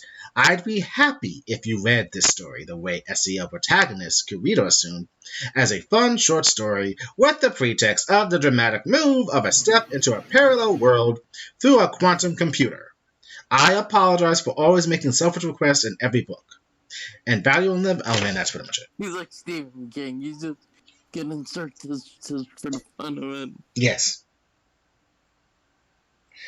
Like, I'm a reference of random Yes. person, this story in this book here, which will be referenced again in another book. Yes, so you guys saying that this is the future of SEO, who knows? It could be, very well could be, because of that whole helmet. Or not. Parallel world, maybe, who knows? But does it really matter at the end of the day unless you guys had fun? Pretty much. You guys seem to enjoy about the SAO helmet deal, and that is significant. Yeah, I mean, I liked it because it definitely says, okay, there is connection, but not really necessary connection, because you can make the argument that this world also, well, like that same technology. Yes. Technology from SAO evolves or something like that. The quantum computer that is probably going to be used for the last season of SAO. Yeah, because that whole arc is something. It's wild, honestly. Yeah, if I remember that. Rewatch it again. I never finished that season. Don't worry about it. It gets wild. Really, really it quick. Gets wild, and it actually, now that I think about time travel, actually kind of makes sense for what happens. Kind of in a weird way. Because what happened to Rosna and Kirito, and they kind of got their own, like, god and goddess at one point in that series. Yes. Yeah, I gotta rewatch it because I forgot. I do remember key parts about Alice, the flag, the sword chick. She's good. She gets like an android body. Yeah, and then it's weird. Yeah, sounds like I mean, how do you like Kazuto? How do you like Kirito, Asuna, Sinon, and Lee for being some kind of gods in the game later? Yeah, because that's their after thing. What did I walk back into? God level. Huh? What you say, Ben? What did I walk back into?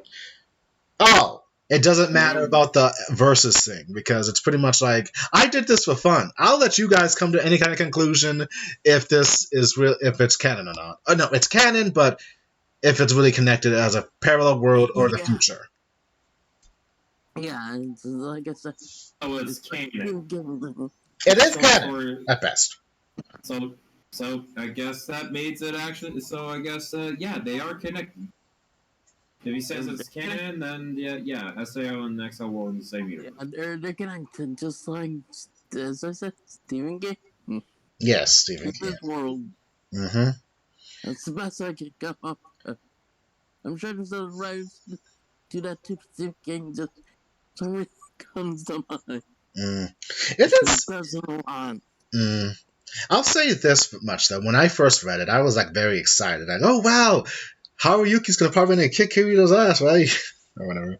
And Kirito really does own up to his damn beater nonsense or whatever. Beater. But I mean, I think it'd be funny if he beat him, but unfortunately, it's due to time running out and the quantum connection being cut or whatever. It is a thing that I pretty much wish that it would happen again, just to get a fucking revenge arc with with showcasing the Haruki's superior fighter right now. yeah. With all Or the what if Asuna ends up like doing that as like what a side story? Just oh fuck! I want Asuna to fight fucking Kuriki Hime and see where that shit goes. Yeah, exactly. But instead of it's Black Lotus. Yes. Okay. The Flash versus Black Lotus. Yes. Queen of illegal shit versus The Berserk Healer versus Black Lotus. I don't fucking know. I'm just spitballing. I mean, it's an whatever. I don't think he's gonna do it, but it would be interesting. Okay, and I'll say this much, dude. Okay, there's always been this hold when I first got into Accel World that Kirito and Asuna are the parents of Kuriki Hime, due to the whole black motif and the fact that in that fighting game of Dengeki, there are like words between them and everything, but nothing concrete or whatever. There's always just been this. Theory immediately. I came up with that theory immediately when it became clear that they were canonically in the same universe. It wasn't a huge. I mean, it would make sense. I mean, I can see that, or they're like related, maybe. Okay, so do you know Asuna's last name? Yuki. And Kazuto goes by whatever name he has or whatever. Kirigaya. Yeah. Yeah. Okay, you know their last names. And volume volume 23 of Accel World, Kuriki Hime, in a certain situation, she winds up in eternal EK due to, once again, the manipulations of the Accelerated Research Society. Right?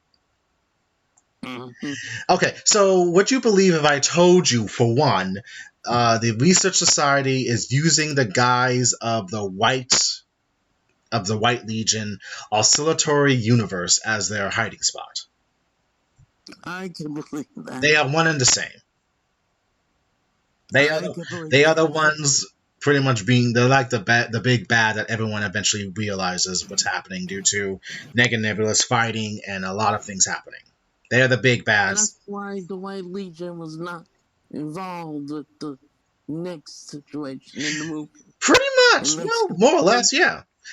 And the fact that you've never seen the White King, but except for the number 2, the subcommand of the White Legion, Ivory Tower, he's called, or something.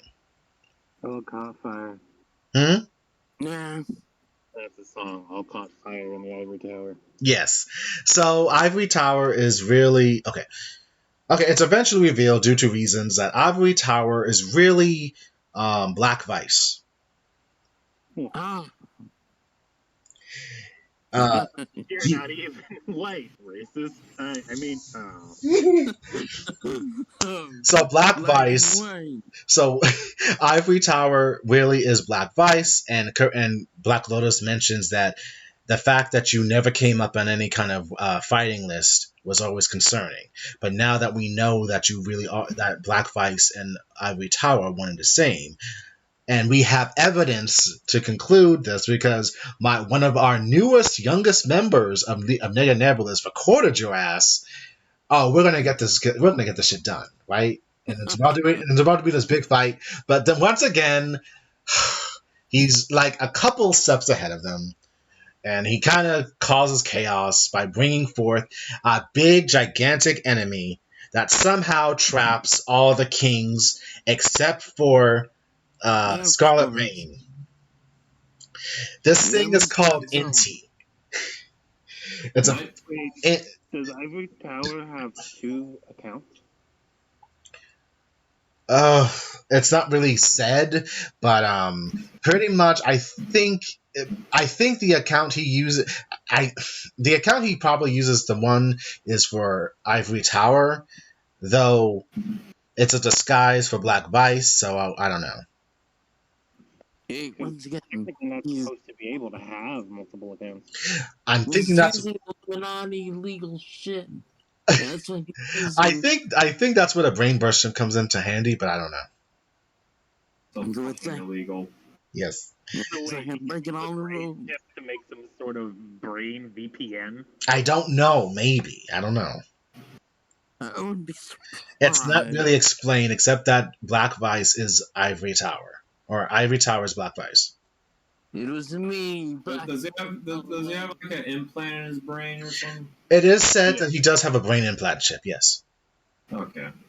Yeah, so it's possible he's once again using legal stuff Yes. to get his way. Okay. Pretty much, Black Vice pops up in various times of the story. He's like always lurking. He kidnaps Scarlet Rain. Everyone else has to go save her, while Black Lotus, Aqua Current, Skyraker, and Ardor Maiden have to deal with the ISS kits found situation. Unfortunately, this goes into one more fact I have to tell you. The true reveal of Ash Roller. Mm-hmm. Okay, so eventually Ash Roller gets infected with the ISS kit. Oh no! Did he use it? Huh? Did he use it? No, he didn't. Apparently, another kind of antagonist named Magenta Scissors pops up, and she kind of forces him. She forcefully implants the ISS kit into Ash Roller. And then, and as you know, Ash Roller is the child of Skyraker. Yeah. In Volume 10, it is revealed who this is in the middle of the whole Arm of Catastrophe arc that Haruki's going through.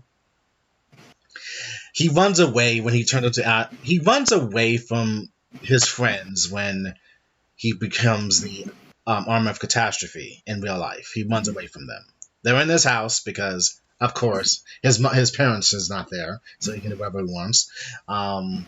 As Chris said, they use his house as a fucking hideout or whatever to meet up in. Headquarters. Yes. So he runs away, and then he locks them in the house because it's an automatic lock system due to future, and he just kind of runs away and everything, and then he bumps into someone trying to prevent him from running away in like the garage or something. This person continues to block his way, and he just looks up and say, "What's wrong? Why are you trying to block me?" And then a voice says, "I was supposed to stop you." He looks up, and here is this a middle school girl with silver hair and kind of like red eyes or whatever. And she is the girl you saw in Vacation and somehow randomly popping up in the movie with them when they were about to go try to deal with Minix. Is she Ash Roller? She is Ash Roller. What? Ash Roller super revealed. That is the coolest fucking shit. Ash Roller It is me, girl. alone. Holy shit! It is me, Lynn. I feel like claiming them as a trans icon now. Okay. Ash Roller is a foul-mouthed dude and rival to Silver Crow. We all know this. He's a good guy at the end of the day. Yes. Okay, so the real deal behind Ash Roller is that her name is Rin Kusakabe. She is Ash Roller. But the fact of the matter is, when she was a baby, her older brother named Rinta Kusakabe, when he's into the whole car racing motorcycle deal, right? Can I just say before you start, I'm already disappointed. Okay, go. I mean, why can't she just be a trans girl who, like everybody else on the internet, everybody else on the internet is really mild mannered in person, but when they get to be online and have anonymity, they curse like a fucking sailor and they don't give a shit what anyone says. That's a more interesting character. I'm sorry. It's fine. It was me. Yes, Lino. All right, tell me about her brother died and she took on his persona out of grief. Okay.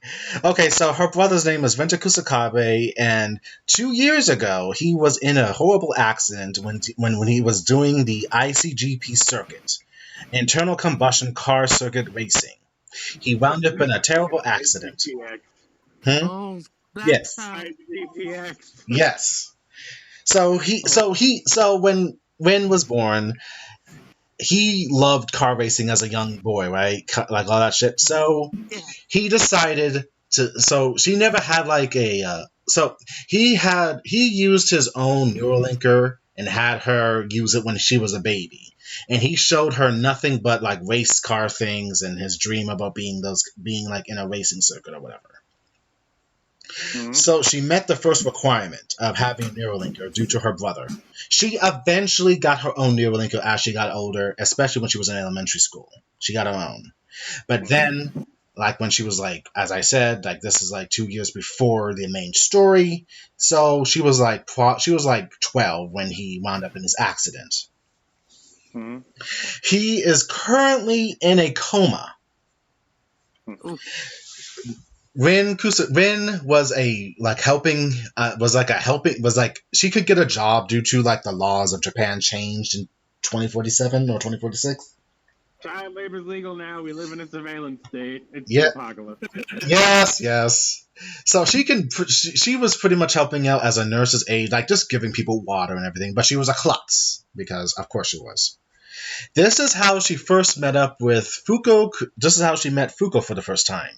When Fuko saw her, she just said, "That girl's got a story, and I'm gonna make her mine. So I'm gonna make her my child." Or whatever. Okay, that's not terrifying at all. It's illegal. Okay, and I will get into the whole Fuko situation soon, but this is more important right now. So pretty much, she tells her about there's a special fighting game called Brain Burst. I'm going to give it to you, but I have to ask or whatever. Are you qualified? Did you ever have a Neuralinker? Yes, but the thing is, for some odd reason, I can't remember how this goes, but apparently, I think she didn't. Rin didn't use her Neuralinker to install Brain Burst.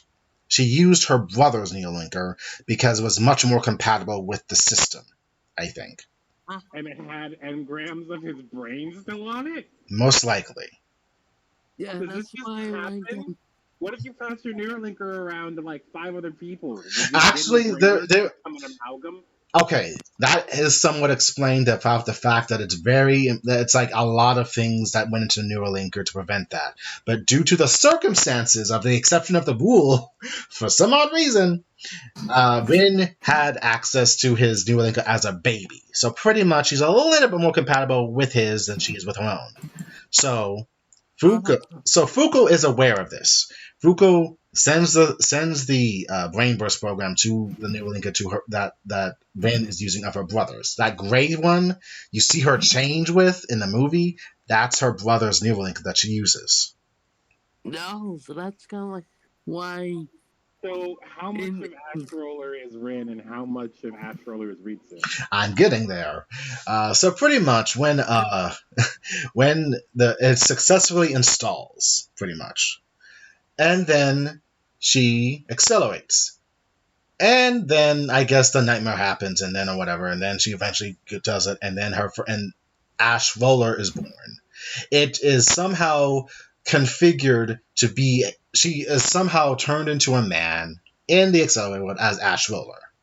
At first, when she was trying to like do all the fights and everything, she was pathetic.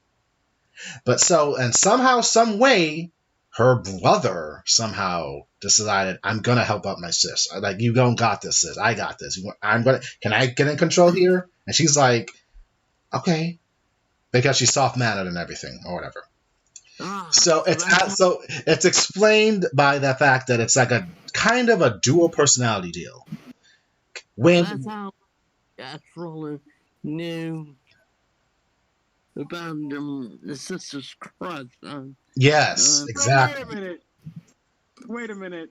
Hmm? In the movie where Ash Roller dumps Crow after they all log in together, that's because Yeah, Rin physically watched Haru accidentally ass grab Kiryuki, and then when she logs in, her split personality of her brother takes over and hits him for it. yeah, Yes, they are somehow connected, and we don't really know the circumstances behind the fact, but we do know that Ash Roller is a personality that is based off her brother, and it really could be her brother or not. It's left nebulous, but that's the deal with behind that.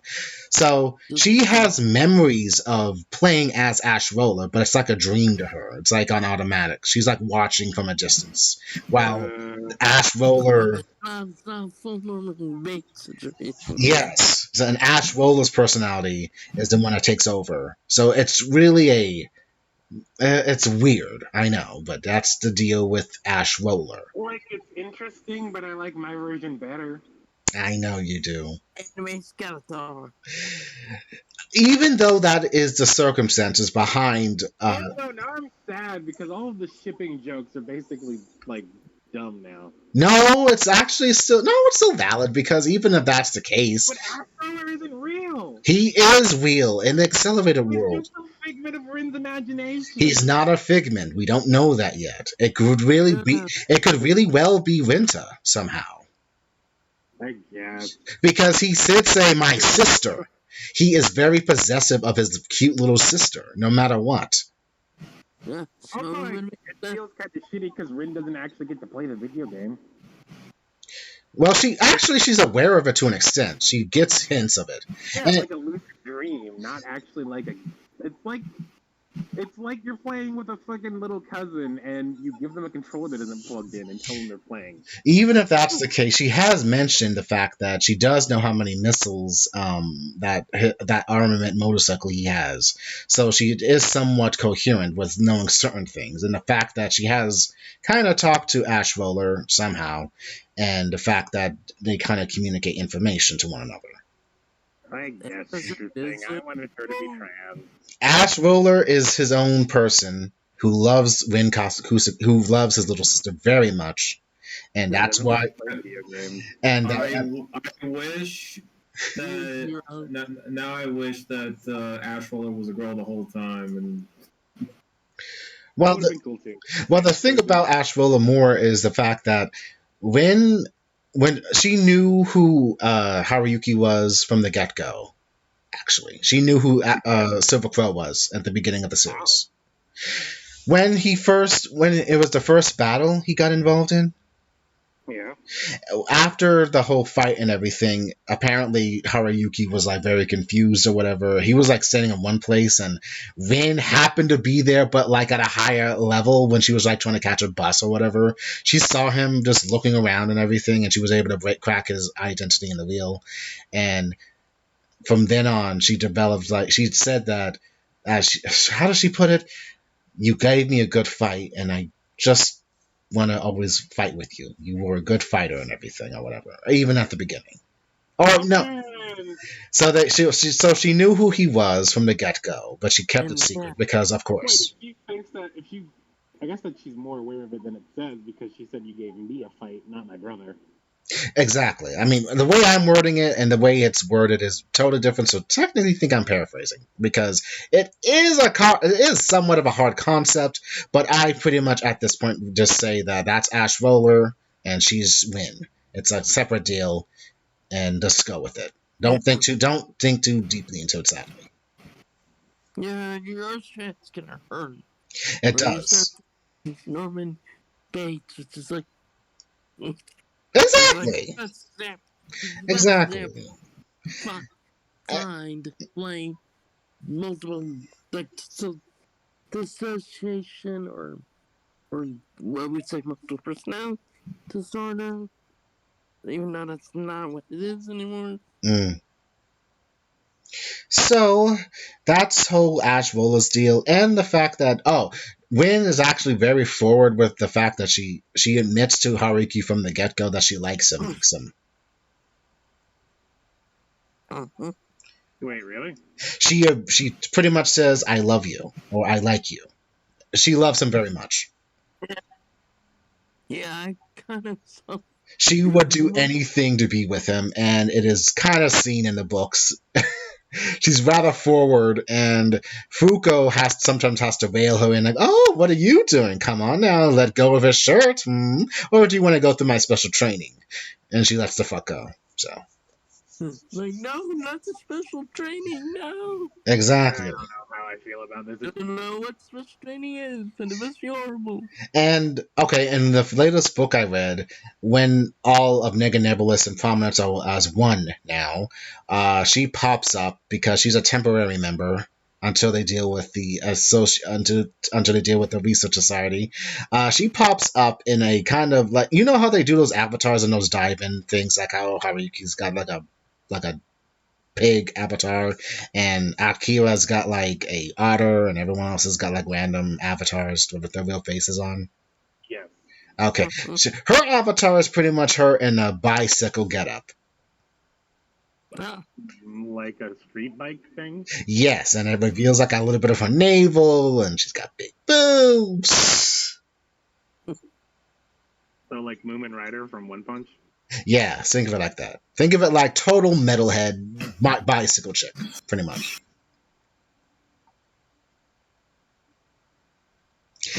Oh, and what I'm getting at is that as soon as she teleports in the dive call, she immediately beelines for Haruyuki's avatar and hugs him very much, holds him very tightly, and everyone's just like baffled, like, really, girl, you're just gonna continue hugging him while we have our conversation? We're trying to deal with the situation at hand. You're gonna really like continue holding him? And someone tried to get him off her, but then it's like, no, I want to keep him for myself. It's like, god damn, she's hard on for him. So I don't know how I feel about that part, but I don't know. I don't know how I feel about any of this because like I don't know. Maybe I just need a second to let this sink in because at this point I don't like it because I'm like, who is this random girl doing this random bullshit? But if I personify her as Ash Roller, then this is fucking amazing and I love it. you can still like Ash Roller. You can still like Ash Roller. You can still like Rin isn't Ash Roller. She is and she isn't. It's just a thing, dude. I don't like this. once again, it's a psychological thing that's complicated. And the fact of the matter is, no matter what, Ash Rollers has held up he pretty much as he dislikes or likes. I don't know. He goes back and forth with the whole "don't touch my sister." Hey, you gotta be with my sister more. She's very lonely without you. Stop hurting my sister. Exactly. Don't fuck my sister. Exactly. Ash Roller is Ash Roller. Win is Win, and it somehow works. Yeah, just think of Ren in Roll's Ren in Celery Roll. It's Ash Roller time, baby. Exactly. Besides, Teleport. besides, as much as she's like, besides, that's actually the way her brother is in real life at the time. So his personality was a wild child. He was really like that, based off our memory. So yeah, so that makes sense. So pretty much, even so, if and when he wakes up one day, who knows? It's anyone's guess. He'll be Ash Roller. Maybe, yeah. And besides, and technically speaking, she could always just give him brain burst when he wakes up. And then there could be like a real Ash Roller with the memories that corresponded with his own Neuralink or whatever. I don't know how that works, but you know. Yeah, who knows? Once again, we have to wait to see when the wraps up. Yeah, but I'm not sure if this story will ever wrap up or have a conclusion, given the fact of all these minor details. So I'll have to pay attention. It's good. You never know. I do apologize for busting your little worlds of Ash Roller, but I do think that as being fans, you should at least know the real gist with him. But he's still an awesome character, regardless of his origins. like it clears up the mystery of how he found out, and like without like having a spy there. Honestly, I really wish they would have explained it more thoroughly, like in the movie. Yeah, because then it dawned on me, well, if it, unless he was there and made notes, or what Mm, have you, a character that we've seen but isn't what we've seen, then it would make sense, and it definitely clears up that mystery. exactly. So, I guess I'll make this quick. I'll do one more big reveal and everything. Okay, so Kiriyuki Hime, and how everyone thinks that, oh, she's the daughter of Kirito, and Asuna, it's gonna be wonderful. She has a different name. I know. I know she has a different name. I just don't remember her actual name. God damn it, Chris, can you let me get to it? God! Huh? Let me get to the damn thing! What? Let me get to it, damn it! I don't know. I don't remember the actual name. I just know that she's not related to him. Exactly. Let me say it, damn it! Jeez! Go ahead, motherfucker, go. Fucking asshole. Jeez. No. Bite me. I mean, I feeling she wasn't, but yeah. Okay. Okay, so she on volume 23, she goes into the detail of that fact that her last name, and this is only her last name I've only known, her last name is Shiro Kane. Shiro Kane or Shiro Gane? Shiro Kane. She with a K. Shiro Kane. Okay. She and her circumstances are rather unique. She is what is known in that universe. She apparently is an experiment. What? What? She's an experiment. Like a chimera? Well, apparently, there was these two companies that were trying to deal, known as Kimura and Licht, and apparently, Is she a fucking clone? Is she a test tube baby with no parents? Is she bored of eugenics? Is this that thing that everybody got mad about in Gundam Seed? Oh God. Kuraki Hime's last name is Kimura. So her parents are linked to this whole thing called they studied on a thing called of duplicating the soul. And pretty much her parents decided that to test this duplicating of the soul, they would have to overwrite something else. So they would duplicate the mind, as it were, or soul, whatever, and they needed a body. So pretty much, Kyuyuki Hime is what is known as a machine baby. She was created in an artificial womb. What the fuck? I So she's a tank-grown human. Yes, she is a human, but she is known as a machine baby, a derogatory term as she calls it. Does she have any parents? Her parents supplied the sperm and the egg, so it can. She's just a regular ass freaking human. Yes, but she was born in an artificial womb, though. Yeah, but I mean that's just surrogacy with robots. Yes, but the fact of the matter is, when she was created and she had a Neuralinker in the womb or whatever, apparently they overwrit the baby's mind with the whole soul duplicating process. Whose soul is she made from? I don't know. She doesn't know. So basically, it's like her consciousness is based on somebody else. Or a combination of the two, or being overridden. I don't know. She doesn't know. But there is a unique thing that she has, like at the what was it? She has a barcode around, like a little barcode around her neck or something. A small mini barcode with the with the numbering of her birth date or something when she was born. Kyuyuki Hime has stated that her parents, the Shirokanes, are very somewhat distant, and even though she is linked to them genetically, she has no real connection to them on a soul level. So wait, they took back the kid after they gave it away to be like basically experimented on. Guinea No, pig no, no, style. no. They always had her. Just she's the experiment. She was created like this. Yes. This feels super illegal. Well, Yes. that's why she's the queen of legal shit. So fucking illegal. Yes. She So was pretty. born out of illegality. Yes. She's the queen, baby. Yes. So pretty much, This is a theory based on duplicating the soul of someone who's about to die or is dying. They duplicate it and then put it on a baby. Add the creation process, but So it's virtual reincarnation? in a weird way. Oh, It is mind-boggling what I found out. And Haruyuki yeah. finds this out, and she tells Haruyuki this because reasons. So he I knows. Why would can she believe not be it. made aware of the person whose consciousness was downloaded into her mind? I guess maybe she doesn't have to be aware of it, but isn't the whole point of the test to see if the consciousness takes over Kiryuki's consciousness and becomes that person? Maybe. But the thing of the matter is, she's only able to figure this out is because remember that thing she has that illegal program she got from someone, that SSS program. She's able to when she was a kid, she was able to use that program to hack into the mainframe and everything, get some and try to suss out information. Hmm. So so pretty. Subcon- Oh, go on, Mike. Sorry. I'm thinking like subconsciously maybe the personality does come out.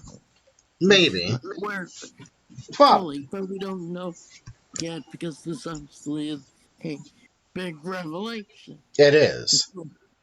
Or maybe the conscious program never worked. Or maybe it did work, and the real Kiryuki's been dead since she was born, and whoever Kiryuki is the other person. Maybe that's the thing. That's also another possibility.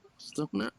So Kiryuki Hime tells this to Haruyuki to his other surprise that about her circumstances, and that is what and so that her parents put a there's like a she says she's an experiment because of the way her parents raised her. They're not particularly harsh with her, except for like only like why would you do this? Just do it, whatever. So they're very distant. And one more revelation is the fact that she has an older sister, like that's like a year older than her. Yeah. Is she an experiment?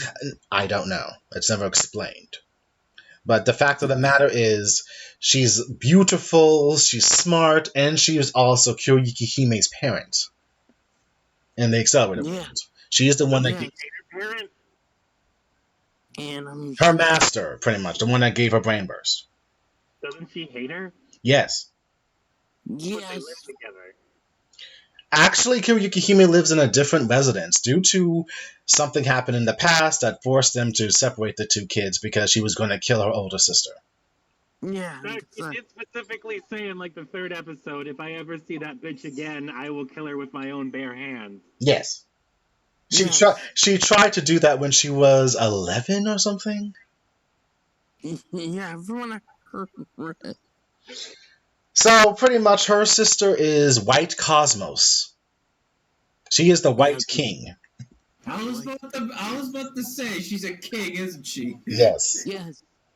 Yeah, she's a king, which makes sense. I was about to fucking say that. No wonder she like there puts even more emphasis on why she hates the other kings. Yeah. Okay. She's like, I can only be one. Okay. So White Cosmos is the one to teach Kyoiki Hime a lot about the Accelerator World, right? But unfortunately, she has a plan in motion that she was the one to put Black Lotus on the site of Red Rider. Of course. She was the main manipulator behind Kurihime killing off Red Rider, which resulted in that big fight, which resulted in other things, which there's a reason why she had. White Cosmos is like a chess master, and she apparently wanted Red Rider's ability to duplicate weapons, like long-range weapons that he could create away, which is the basis for the ISS kits that is distributed through the Accelerated World. Of course. Black Lotus and her crew at the time of when Silver Crow and the others are trying to save Scarlet Rain, they wind up trying to defeat the main ISS kit's body, and it results with seeing the kind of rebirth or copy of Red Rider. Huh. Interesting. And I apparently, like where this is going. his body is somehow the main. So his will is a copy of. I don't know. He effectively calls himself a zombie, pretty much, because he has no memory except Fully for. the engram. Good God. Yes, he has no memory Ghost. outside of his real self, pretty much. Did we get to the engram bank yet? This is a zombie box. What do you mean, anagram? Did you tell them about the engram bank? Oh, the copy thing. Yeah. Brandon. I'm getting there. Give me 1 second. So freaking illegal. Yes. Oh God!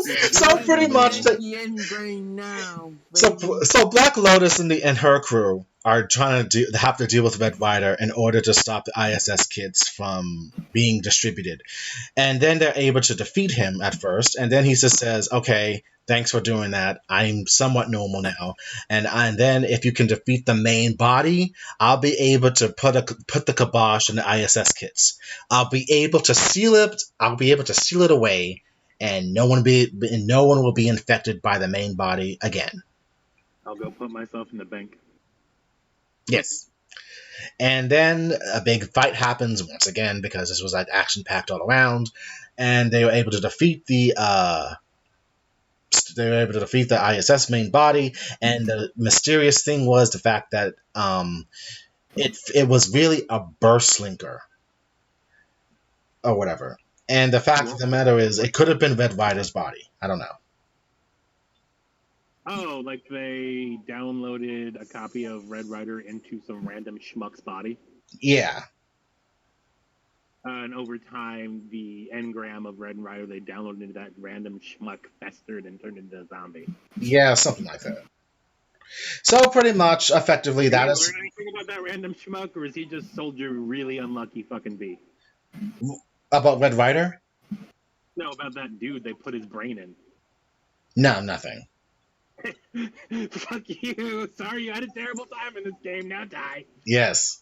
So pretty much they're able to deal with the ISS kits and seal away the ISS kits. So pretty much everyone who has been infected with one, it's effectively inert. So Ash Roller, Rin Kusakabe is going to be all right at the end of the day. Hey. But then after that, before they were able to destroy the main kit, apparently it fired off a powerful red beam of light away from. So all the negativity it was collecting went to somewhere else. Flash forward to the main battle of trying to save Scarlet Rain, because apparently there was this other character named Wolfram Cerberus who's a new burst linker, but he's also part of the research society or whatever. But he's a good kid. Apparently, though, he's being manipulated because they need him. They need his body because. Guess what they're about to do? Yeah, guess what they're about to do? The Yep. same thing we just talked about a second ago. Yeah. They're going to put someone else's engram in his brain. They're going to put a couple people in his brain. Yes. I'm surprised they didn't develop like multiple personality disorder. Actually, it does become a personality disorder, but only if the main person is like done, like if he's like unconscious or whatever. The other personality comes out. Right. So for this trick to work for Wolfram Cerberus, apparently the guy he's kind of like, oh god, what's the word I'm looking for? He's pretty much what's the word? He's a wunderkind. He's a what's the word? He's good at fighting. That Wolfram Cerberus personality that can. Prodigy. Hmm. A prodigy. Yes. You said Wonderkind, and I just say Prodigy. Yes, thank you. He's a prodigy. Yes, thank you. Prodigy. He's a prodigy in fighting. The main personality of Wolfram Cerberus is actually just a random 13-year-old kid or whatever. But the thing is, he's being put under so much pressure or whatever due to what's happening with the circumstances. His personality goes to sleep or something due to reasons, and then another personality wakes up. It's a third personality. There's a second personality that happens that fights Haruyuki. He's able to defeat the personality with as Wolf from Cerberus. But there's apparently a third Okay, one. so to bring this up, what you're saying is um, the actual user, Wolfram Cerberus, is just some kid. Yes. The first personality they download into him is like a savant at this game. A The savant. first personality, a prodigy. No. He's the prodigy. He's the main personality. There was like two Really? other personalities. Who's the second personality? Just some random schmuck? It's a random burst linker who's very rage induced or whatever. He's a very tough guy or whatever. That's the second So just some personality. random dick. And then there's a third guy. Also, I remember you saying that his armor has faces on the pauldrons because he's Cerberus themed. So they put the personality files in the pauldron. Yes. All right, you can go. All right, and the third personality, shockingly enough, should be done at this point. So the reason why they need Scarlet Rain, the Research Society, is because they want to use her Invincible, that big tough machine she has. They want to use that as a basis to recreate a new Armor of Catastrophe. So, and Catastrophe was just made by basically putting an intense amount of despair and rage into an in-game item. So all you need is an in-game item and someone having a really shitty day, and you can make a new one. Exactly. Thank you, Ben. You did it. Thank you. You compressed that shit nicely. Thank you. Mm-hmm. So pretty much they're going to create a new Armor Catastrophe with the pieces of Scarlet Rain's enhanced armament. And this 13-year-old school kid they're driving insane for fun. Yes. So how do they get? So you're asking yourself, how the fuck are they going to get those pieces away from her when she's knocked unconscious or whatever? Well, the third personality kind of wakes up finally, and he's like, Arita, or whatever. He's very creepy with it, and apparently it is Dust Taker. He makes a reappearance as a anagram, whatever. It's Nomi. Nomi, Dust Taker. He's back. Fuck ass. That's what I said. He's back, baby. The fucking bastard's back. Damn it. Yeah. At what point are we going to explain that? Okay. So the so Nomi's returned, but he pretty much heckles Arita and Takamu, and then Chiyu, but she's pretty much tough and just reveals she figured out that when he spoke, she says, "You're not really Nomi. You're just a brain burst of him, version of him, somehow copied on back." Should we explain the bank now? Yes, go. You take care of it. Go. The bank? So, when you log into Brainburst, the developers thought it would be a good idea if they kept a backup of every user's brain patterns in an engram. I was thinking of like, what the fuck are all these anagrams that are like? Are they copies of like all the fucking people who Importantly, when you lose Brainburst, it takes all your memories of being in the accelerated world and removes them from your mind, but then downloads them into the engram. Oh yeah, it's like your memories of Brainburst back, you can access this ghost server and download them back into your mind. No one knows how to do that, but it's a possibility that exists. It's a data bank. Okay, so there is a brain. fucking illegal. Yes. Fucking illegal, yeah. I thought it was super illegal because I thought the point of it was that instead of this is the thing. I thought it was super illegal because they were taking a literal copy of your entire ass brain, and the plan was to then use it to basically duplicate you and fake your identity. Because they're not faking your identity because they're just basically making a copy of you and doing whatever they want with it. That's not what's happening. They're not copying your entire brain. They're only copying your memories of Brainburst. So when they use these engrams and then download them into people, they're not copying like Nomi or Red Rider. They're only copying their vague memories of brain burst. So they're not really people. They're more like feelings and emotions of Exactly. things that happened to them while they were playing. But they're not people. They're like shadows. They're like bots, more or less. Yes. That's it. So there is a brain burst server that somehow Takumu also goes into along with Haruyuki and Chiyu, because during the course of before all these events, Takumu decides to use the ISS kit as a way because he's self-sacrificing.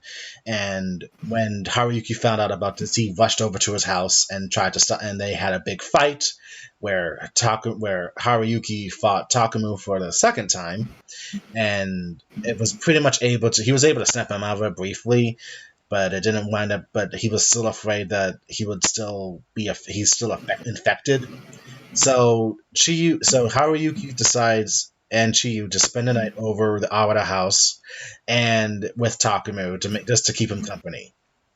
When they go to sleep, they are all linked by they decide to like link up their neural linkers all together and just go to sleep or whatever, and friendship and love and shit.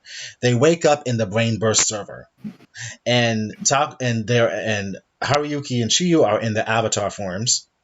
So they go to try to save Takumu, and once they're in the brain server, they see how far the infection of the ISS kits go, and they see Cyan Pyle's figure about to be encroached upon this evil entity. So Silver Quill uses a new incarnation technique he learned called Keyblade. what's actually called laser javelin, longer than the lance apparently, I think. And Shiyu and Lion Bell is able to start focus using incarnate energy as well, positive energy. That Lance is able to break Cyan Pyle free from the infection. They cut him off at the pass, and then Cyan Pyle damages the core of the infection, and then they all wake up. So now he's no longer parasited anymore. So that's pretty much the deal between Takumu and his relevancy in the story. And so yeah. So pretty much. So to condense that version, Kie and Haru dive into Heart, and they go and fight Shadow Ventus in Takumu's heart. Yes, exactly. Shadow Ventus, go! And unfortunately, and as much as I like to go into detail behind like all their personality quirks and traits, I'll reveal one more revelation before going back to the main one. Chiyuri's whole deal with the whole how her power works with the reversing of time and how you hear the sound of bells and why she's so really connected to that kind of stuff is, you would think it's all about Takumu and Haruyuki and how she wants to get back the time they had as kids, because that's when she was most happy with the friendship circle. And the fact of the matter was, and stop me if Ben's heard this plenty of times, but in 5th grade, Taku decides to ask out Chiyu. So they were dating since the 5th grade. When she hears this, and whatever, to process it, she goes to Haruyuki's house, and they're all 11 years old at the time. She tells him this, and then she's like, what should I do?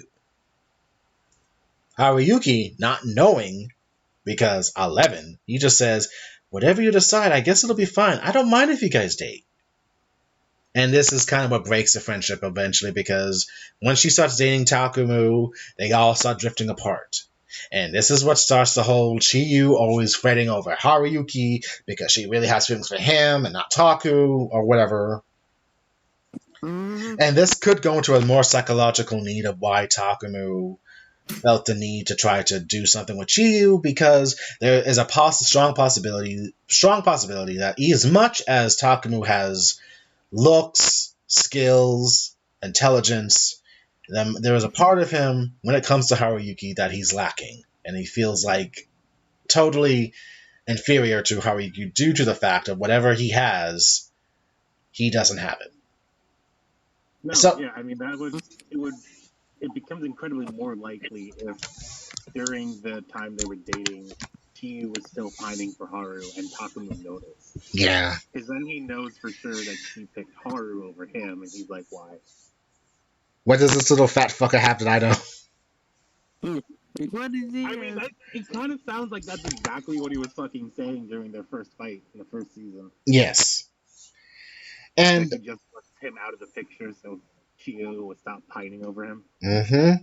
And the fact of the matter is, Chiyu's also got some psychological baggage that I underestimated. The fact that it wasn't about the friendship she also wanted. There was another side that about why she has this power, and it's also it has to do with her father, who has some kind of cancer in his throat, and the fact of the matter is, before she was born, he had cancer. So they were, and thanks to the advancement of technology, they were able to tame it or whatever. But it still affected his voice, and it would be very bad if he couldn't talk to his daughter. So when Chiyu was born, her parents decided. Finer point on it, if I'm understanding what you were saying before correctly, Mm-hmm. They didn't cure it; it's just in remission. Yes, it's in remission. It went into remission due to the advancement of medicine. But when Chiyu was born, they decided to give her a Neuralink as a baby so she could hear her father's voice as in her head or whatever. So she at least knows what her father sounds like. As she grows up, the cancer always somehow came back, and that always put her into some kind of way because it's her dad and she loves him very much, along with her mom. And she was always happy when they were always just eating dinner in quiet moments. And that is the basis for Chiyui's power that she has of time, more or less. You basically explained it as her wanting to constantly relive the moments where her father wasn't sick. Yes. Exactly. But apparently, it looks like the cancer might be back from what she said and what she told Taku and Haruyuki. But she said there's nothing to worry about right now. But with the whole future and it is and everything, she's decided that as much as she loves trying to reclaim what they have, she wants to look toward the future. And that's her new resolve she has for the remaining of the story. She finally gets the fuck over it. More or less. And that just blows Haruyuki's theory of like she has nothing she has to worry about. Or whatever. Fucking yeah, I remember that. It was like fucking Haru and they're like installing brain bursts on fucking Chiri's thing and Haru's like, I don't even know if you can play brain burst. I mean, I don't think you had any trauma. And like Chiri's like, Haru, I've been aware of my own father's mortality since the day I was fucking born. And you know nothing. You know nothing. For as much as Haruyuki's a great character, he's still a cynical kid. He's always been cynical, apparently. I mean, to his fucking, like, credit, she never fucking told him. Yeah. And the moment she tells him, he bursts into tears. Yeah, he's a bleeding heart, that Haruyuki. He's just like, I never knew that about him. Okay, so pretty much that's Chiyu and Takumu's deal. Okay, so White Cosmos, right? Right. So pretty much effectively, she's the main big bad villain, and oh no, Wolfram Cerberus, I'm sorry. And the whole Nomi's back. Nomi's back, he's terrorizing people, and he takes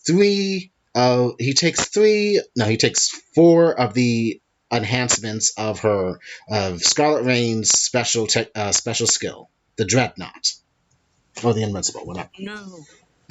And then that beam of light I said, it kind of fuses with Wolfram Cerberus' body being controlled by Nomi. Nomi's fucking petrified because he's about to be erased. All the negative emotion that's exhibited in that incarnate beam or whatever is infecting him, and eventually that personality just dies. So that is truly the end of Nomi. He will not come back. That version of him, at least. Rest in piss, rotten hell, good fucking bye, you piece of shit. Yes. He couldn't stand over hate everyone and then he felt nothing. This hatred is too much. And then he tries to yell for Black Vice again. Please! You're not gonna help me again? And then Vice is like, well, this is nothing more than a business transaction. I don't know what to tell you, dude. I mean, you had to go run. Bye. Bye. I got better things to do, It was peace. just business, wasn't personal. It was not personal at all. At all. Kid. At all. It was not personal. Naomi, Black Light. I'm voiced by Matt Mercer. Naomi, oh no, this is how I died. Yes, he did. So he's dead for the good this time. He's not. It feels like he's never going to come back at this point. Jesus. Yes, and so a new version of the Armor of Catastrophe Mark II is born. That's the name, okay? Leave me alone. I don't make the damn name, right? It's just called that. Carnage, yes. Carnage, yes. Carnage is born, effectively. So, with that, there's a big battle, and then everything's eventually able to come in hand. Pretty much, they deal with it. Haruyuki bonds with Metatron. She helps him out and everything because you're my servant and you're supposed to do as I say. I'm a powerful being angel and everything. So you need to listen to what I say. Servant! Use your silver wings! Or whatever.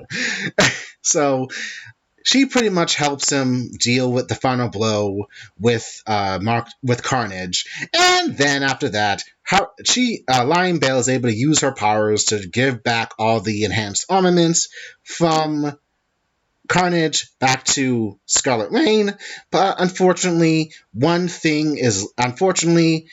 bad guys were able to unlink. They logged out the physical person out of the unlimited neutral field before she could get the last armament. So, effectively, as you saw in the movie, she doesn't have the thrusters, I believe, of her enhanced armament anymore. And For now. Carnage is still out there. And Carnage is still out there.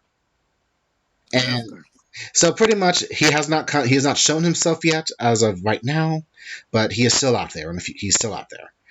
And in the next couple of months. Yes, and after this, there's like this big revelations about over the Promi's future and how the fact that Nico comes to terms with the fact I do want to be strong, but I don't want to just dissolve this entire place until I talk to my people, and they do, and it's like a big thing. And then the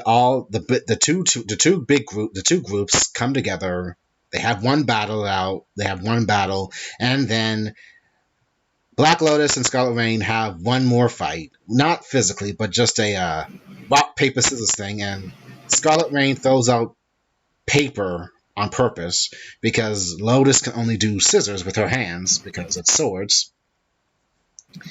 And Nega Nebulous and Prominence have become one legion now under Nega Nebulous, and it probably will change, but effectively now Kiryu Hime is the Legion Master of all Nega Nebulous with Prominence, with Nico Scarlet Rain being the Submaster. Thanks. And all those other characters who are like pretty prominent, they're still got the executive branches, and then there's the other people. But we're not worried about them. This is still the main crew, more or less, but with more people. It's a more people and more ladies, more females come up. It's a complicated. We got more. I will say this: there are a lot more females that pop up in Nega Nebulous than I expected. No, they don't all have a thing for Haruyuki. It's not a Kirito moment, thankfully. It's just a lot of females. Oh, thank God. No simping. There's no simping, but, there's still feelings involved and everything, depending who you ask. I guess I'll go into this one other character. Fuko Kurosaki. Okay, so she gets her legs back in Volume 6 due to psychologically preventing her legs from coming back. Lion Bell basically tries to reverse time, but it doesn't work because mental scars. Yes. But eventually, during the Hermes Cord race, Haruyuki, Silver Quill, is able to encourage ICBM Skyraker, to realize the full potential of her avatar. Is not supposed to ever fly in the sky. Her avatar is actually supposed to fly in space. So that's why she has the locket, pretty much, the Gelfluster. Makes sense. Nice. She is the only avatar that can pretty much effectively travel in space with her booster. So it's awesome. Sauce. Also, it's something on the lines of since Brain versus an AR game, there was no space, so she flew about as high as she could because there was no space. But now they're apparently adding a patch that adds space. Apparently, they managed to finally hack the security cameras on the ISS. Fuck you, NASA. Yes. They're like, oh yeah, it's time. Okay. Go to space. Yes. Okay. I'll say this one more thing.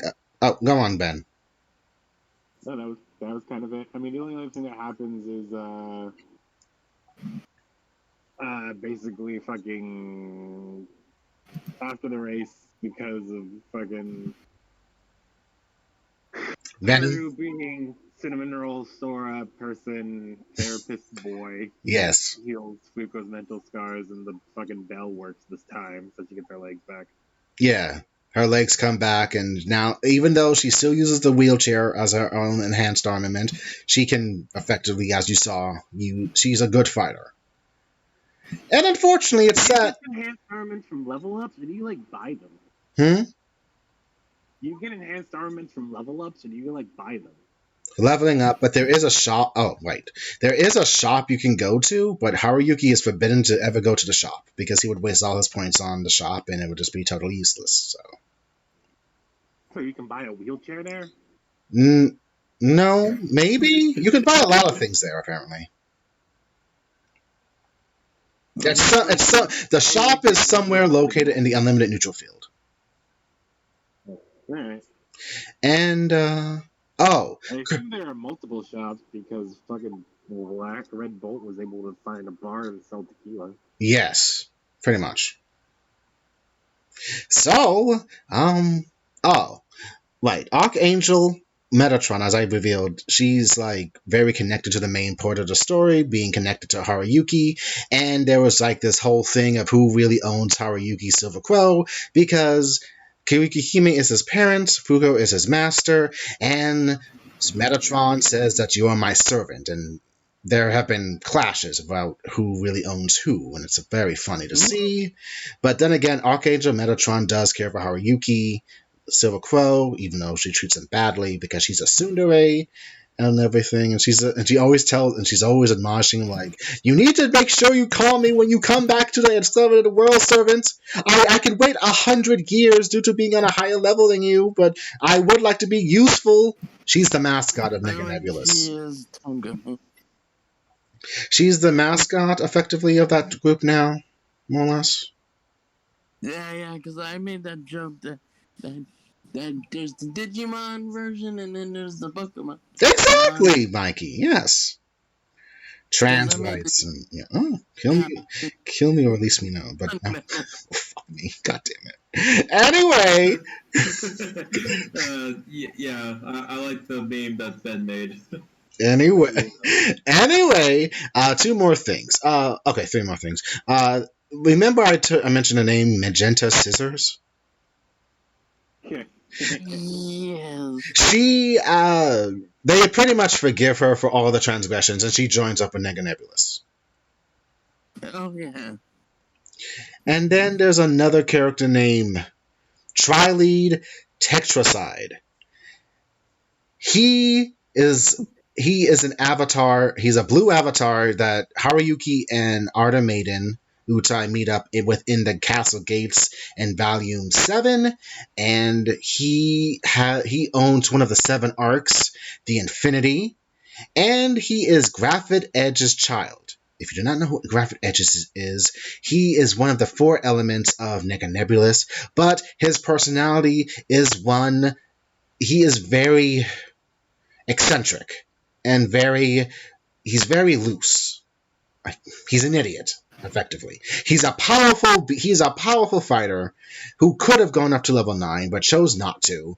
He's the one to train Black Lotus in the art of swordsmanship and teaching her way of the flexible, and effectively he is also kind of Haruyuki's grandfather. in the way of the whole teacher master thing. He is texturized Azure Air's parent. He does show up later. He's kind of like Kirito because he's got two swords and he kind of looks like him, but he's like all black armor and his element is earth. And he's a fun idiot, I guess. He's kind of like Ash Roller, but a little bit more serious, but aloof. His lineage is fucking weird. Well, think of it like this: he once tried to defeat Inti by trying to put the damn thing in. He tried to fight Inti, but he got himself killed in the process. He also introduces himself with Azure Air by making the peace sign, and while his child is a little bit more reserved and polite. He gets along very well with Haruyuki, pretty much. So there are three guys in prom. There's now three guys in the new Nega Nebulous now. Whatever. Along with other guys, but they're not important. The kid wears the red jacket, the red shirt. Yes, exactly. Okay. Yes. Okay. One more thing. Okay. So as you know, there were supposed to be 7 groups, but now it has effectively gone down to 5, more or less. Yeah. There's White Cosmos, which everyone's against now. There's Oscillatory Universe, Cryptic Cosmic Circus, Great Wall, Aurora Oval, Leonard's, Lenois, and then there is Nega Nebulous. And now there is no 6 kings now, there are 5 kings now. Mm-hmm. Yes, and currently, not even currently. Oh God, how do I say this? Haruyuki is now in the process of learning sword techniques from the 3rd Chrome disaster.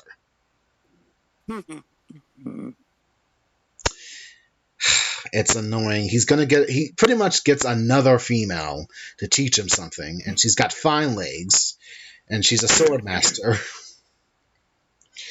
This is a running joke. Everyone says that Haruyuki has some kind of leg fetish, and he denies it, but he is always looking at legs somehow due to his height. That makes sense. I see your legs. I mean, not like that. I mean, it's mentioned by Arthur Maiden in battle once because when someone's trying to call him a pervert, he's not a pervert. Yeah, he's not a pervert. He only has a thing for legs. That's right. No, I don't have a thing for legs. Are you sure? I'll make sure to keep a note, Aqua Current says. And it just drives him into utter despair that everyone thinks that he has some kind of leg fetish. Yeah, that's right. Exactly.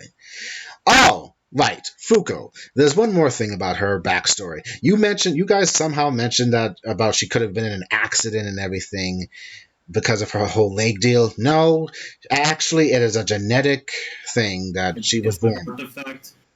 Yes. Yeah, it was genetic. Just hit her. Her genetic condition is from a hereditary trait that she was born with no legs. Thanks to the advancement in medical tech, she has artificial legs that have nanopolymer skin and it wraps around her legs and have been fused to the skin cell level. Nanomachine, so. Yes. And that's pretty much it. I mean, there's currently 25 volumes in all of Accel World. There's a side story from the movie, which I haven't read, but Ben was able to give me a translation, so I'll make sure to look up at that. Oh, right. One more thing. The strongest armaments are known as the 7 arcs, and they are found in dungeons in the accelerated world, and they're very hard to get to, those dungeons. Blue Knight has Tensu, the Impulse, 2-handed great sword. The Purple King has the Tempest, and it fires powerful electricity. Green Grande has the Strife.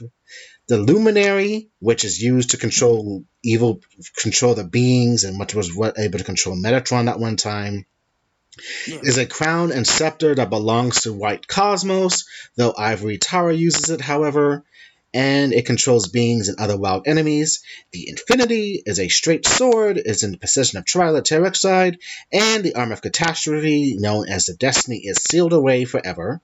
And the last one is the Fluctuating Light, and it's possible endgame to figure out the last secret of BB being in the lowest level of the castle that is blocked off and is protected by guard tier enemies that make it impossible to get. These arcs were found in dungeons in Accelerated World, which are hard. I get smoking. And I mean, there's and Low yes, exactly. But just because they have those enhanced armaments and they're very powerful fighters doesn't necessarily mean that they are invincible, because they can still wind up in some kind of unlimited EK or get defeated, which has been shown currently in the story. And White Cosmos is pretty much affected. Oh, I'll tell you one more thing. White Cosmos has gotten to Haruyuki because she says something.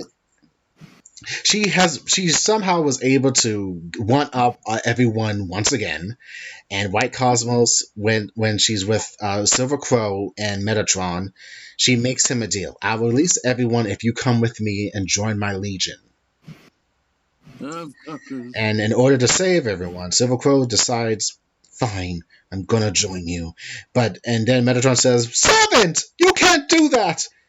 I'm not gonna let you do this alone. I will join too, or whatever. It's like, oh shit. So this is where Volume 25 leaves off. I have no fucking idea how this is what's gonna happen at this point. Yeah, because it's not been translated yet. Exactly.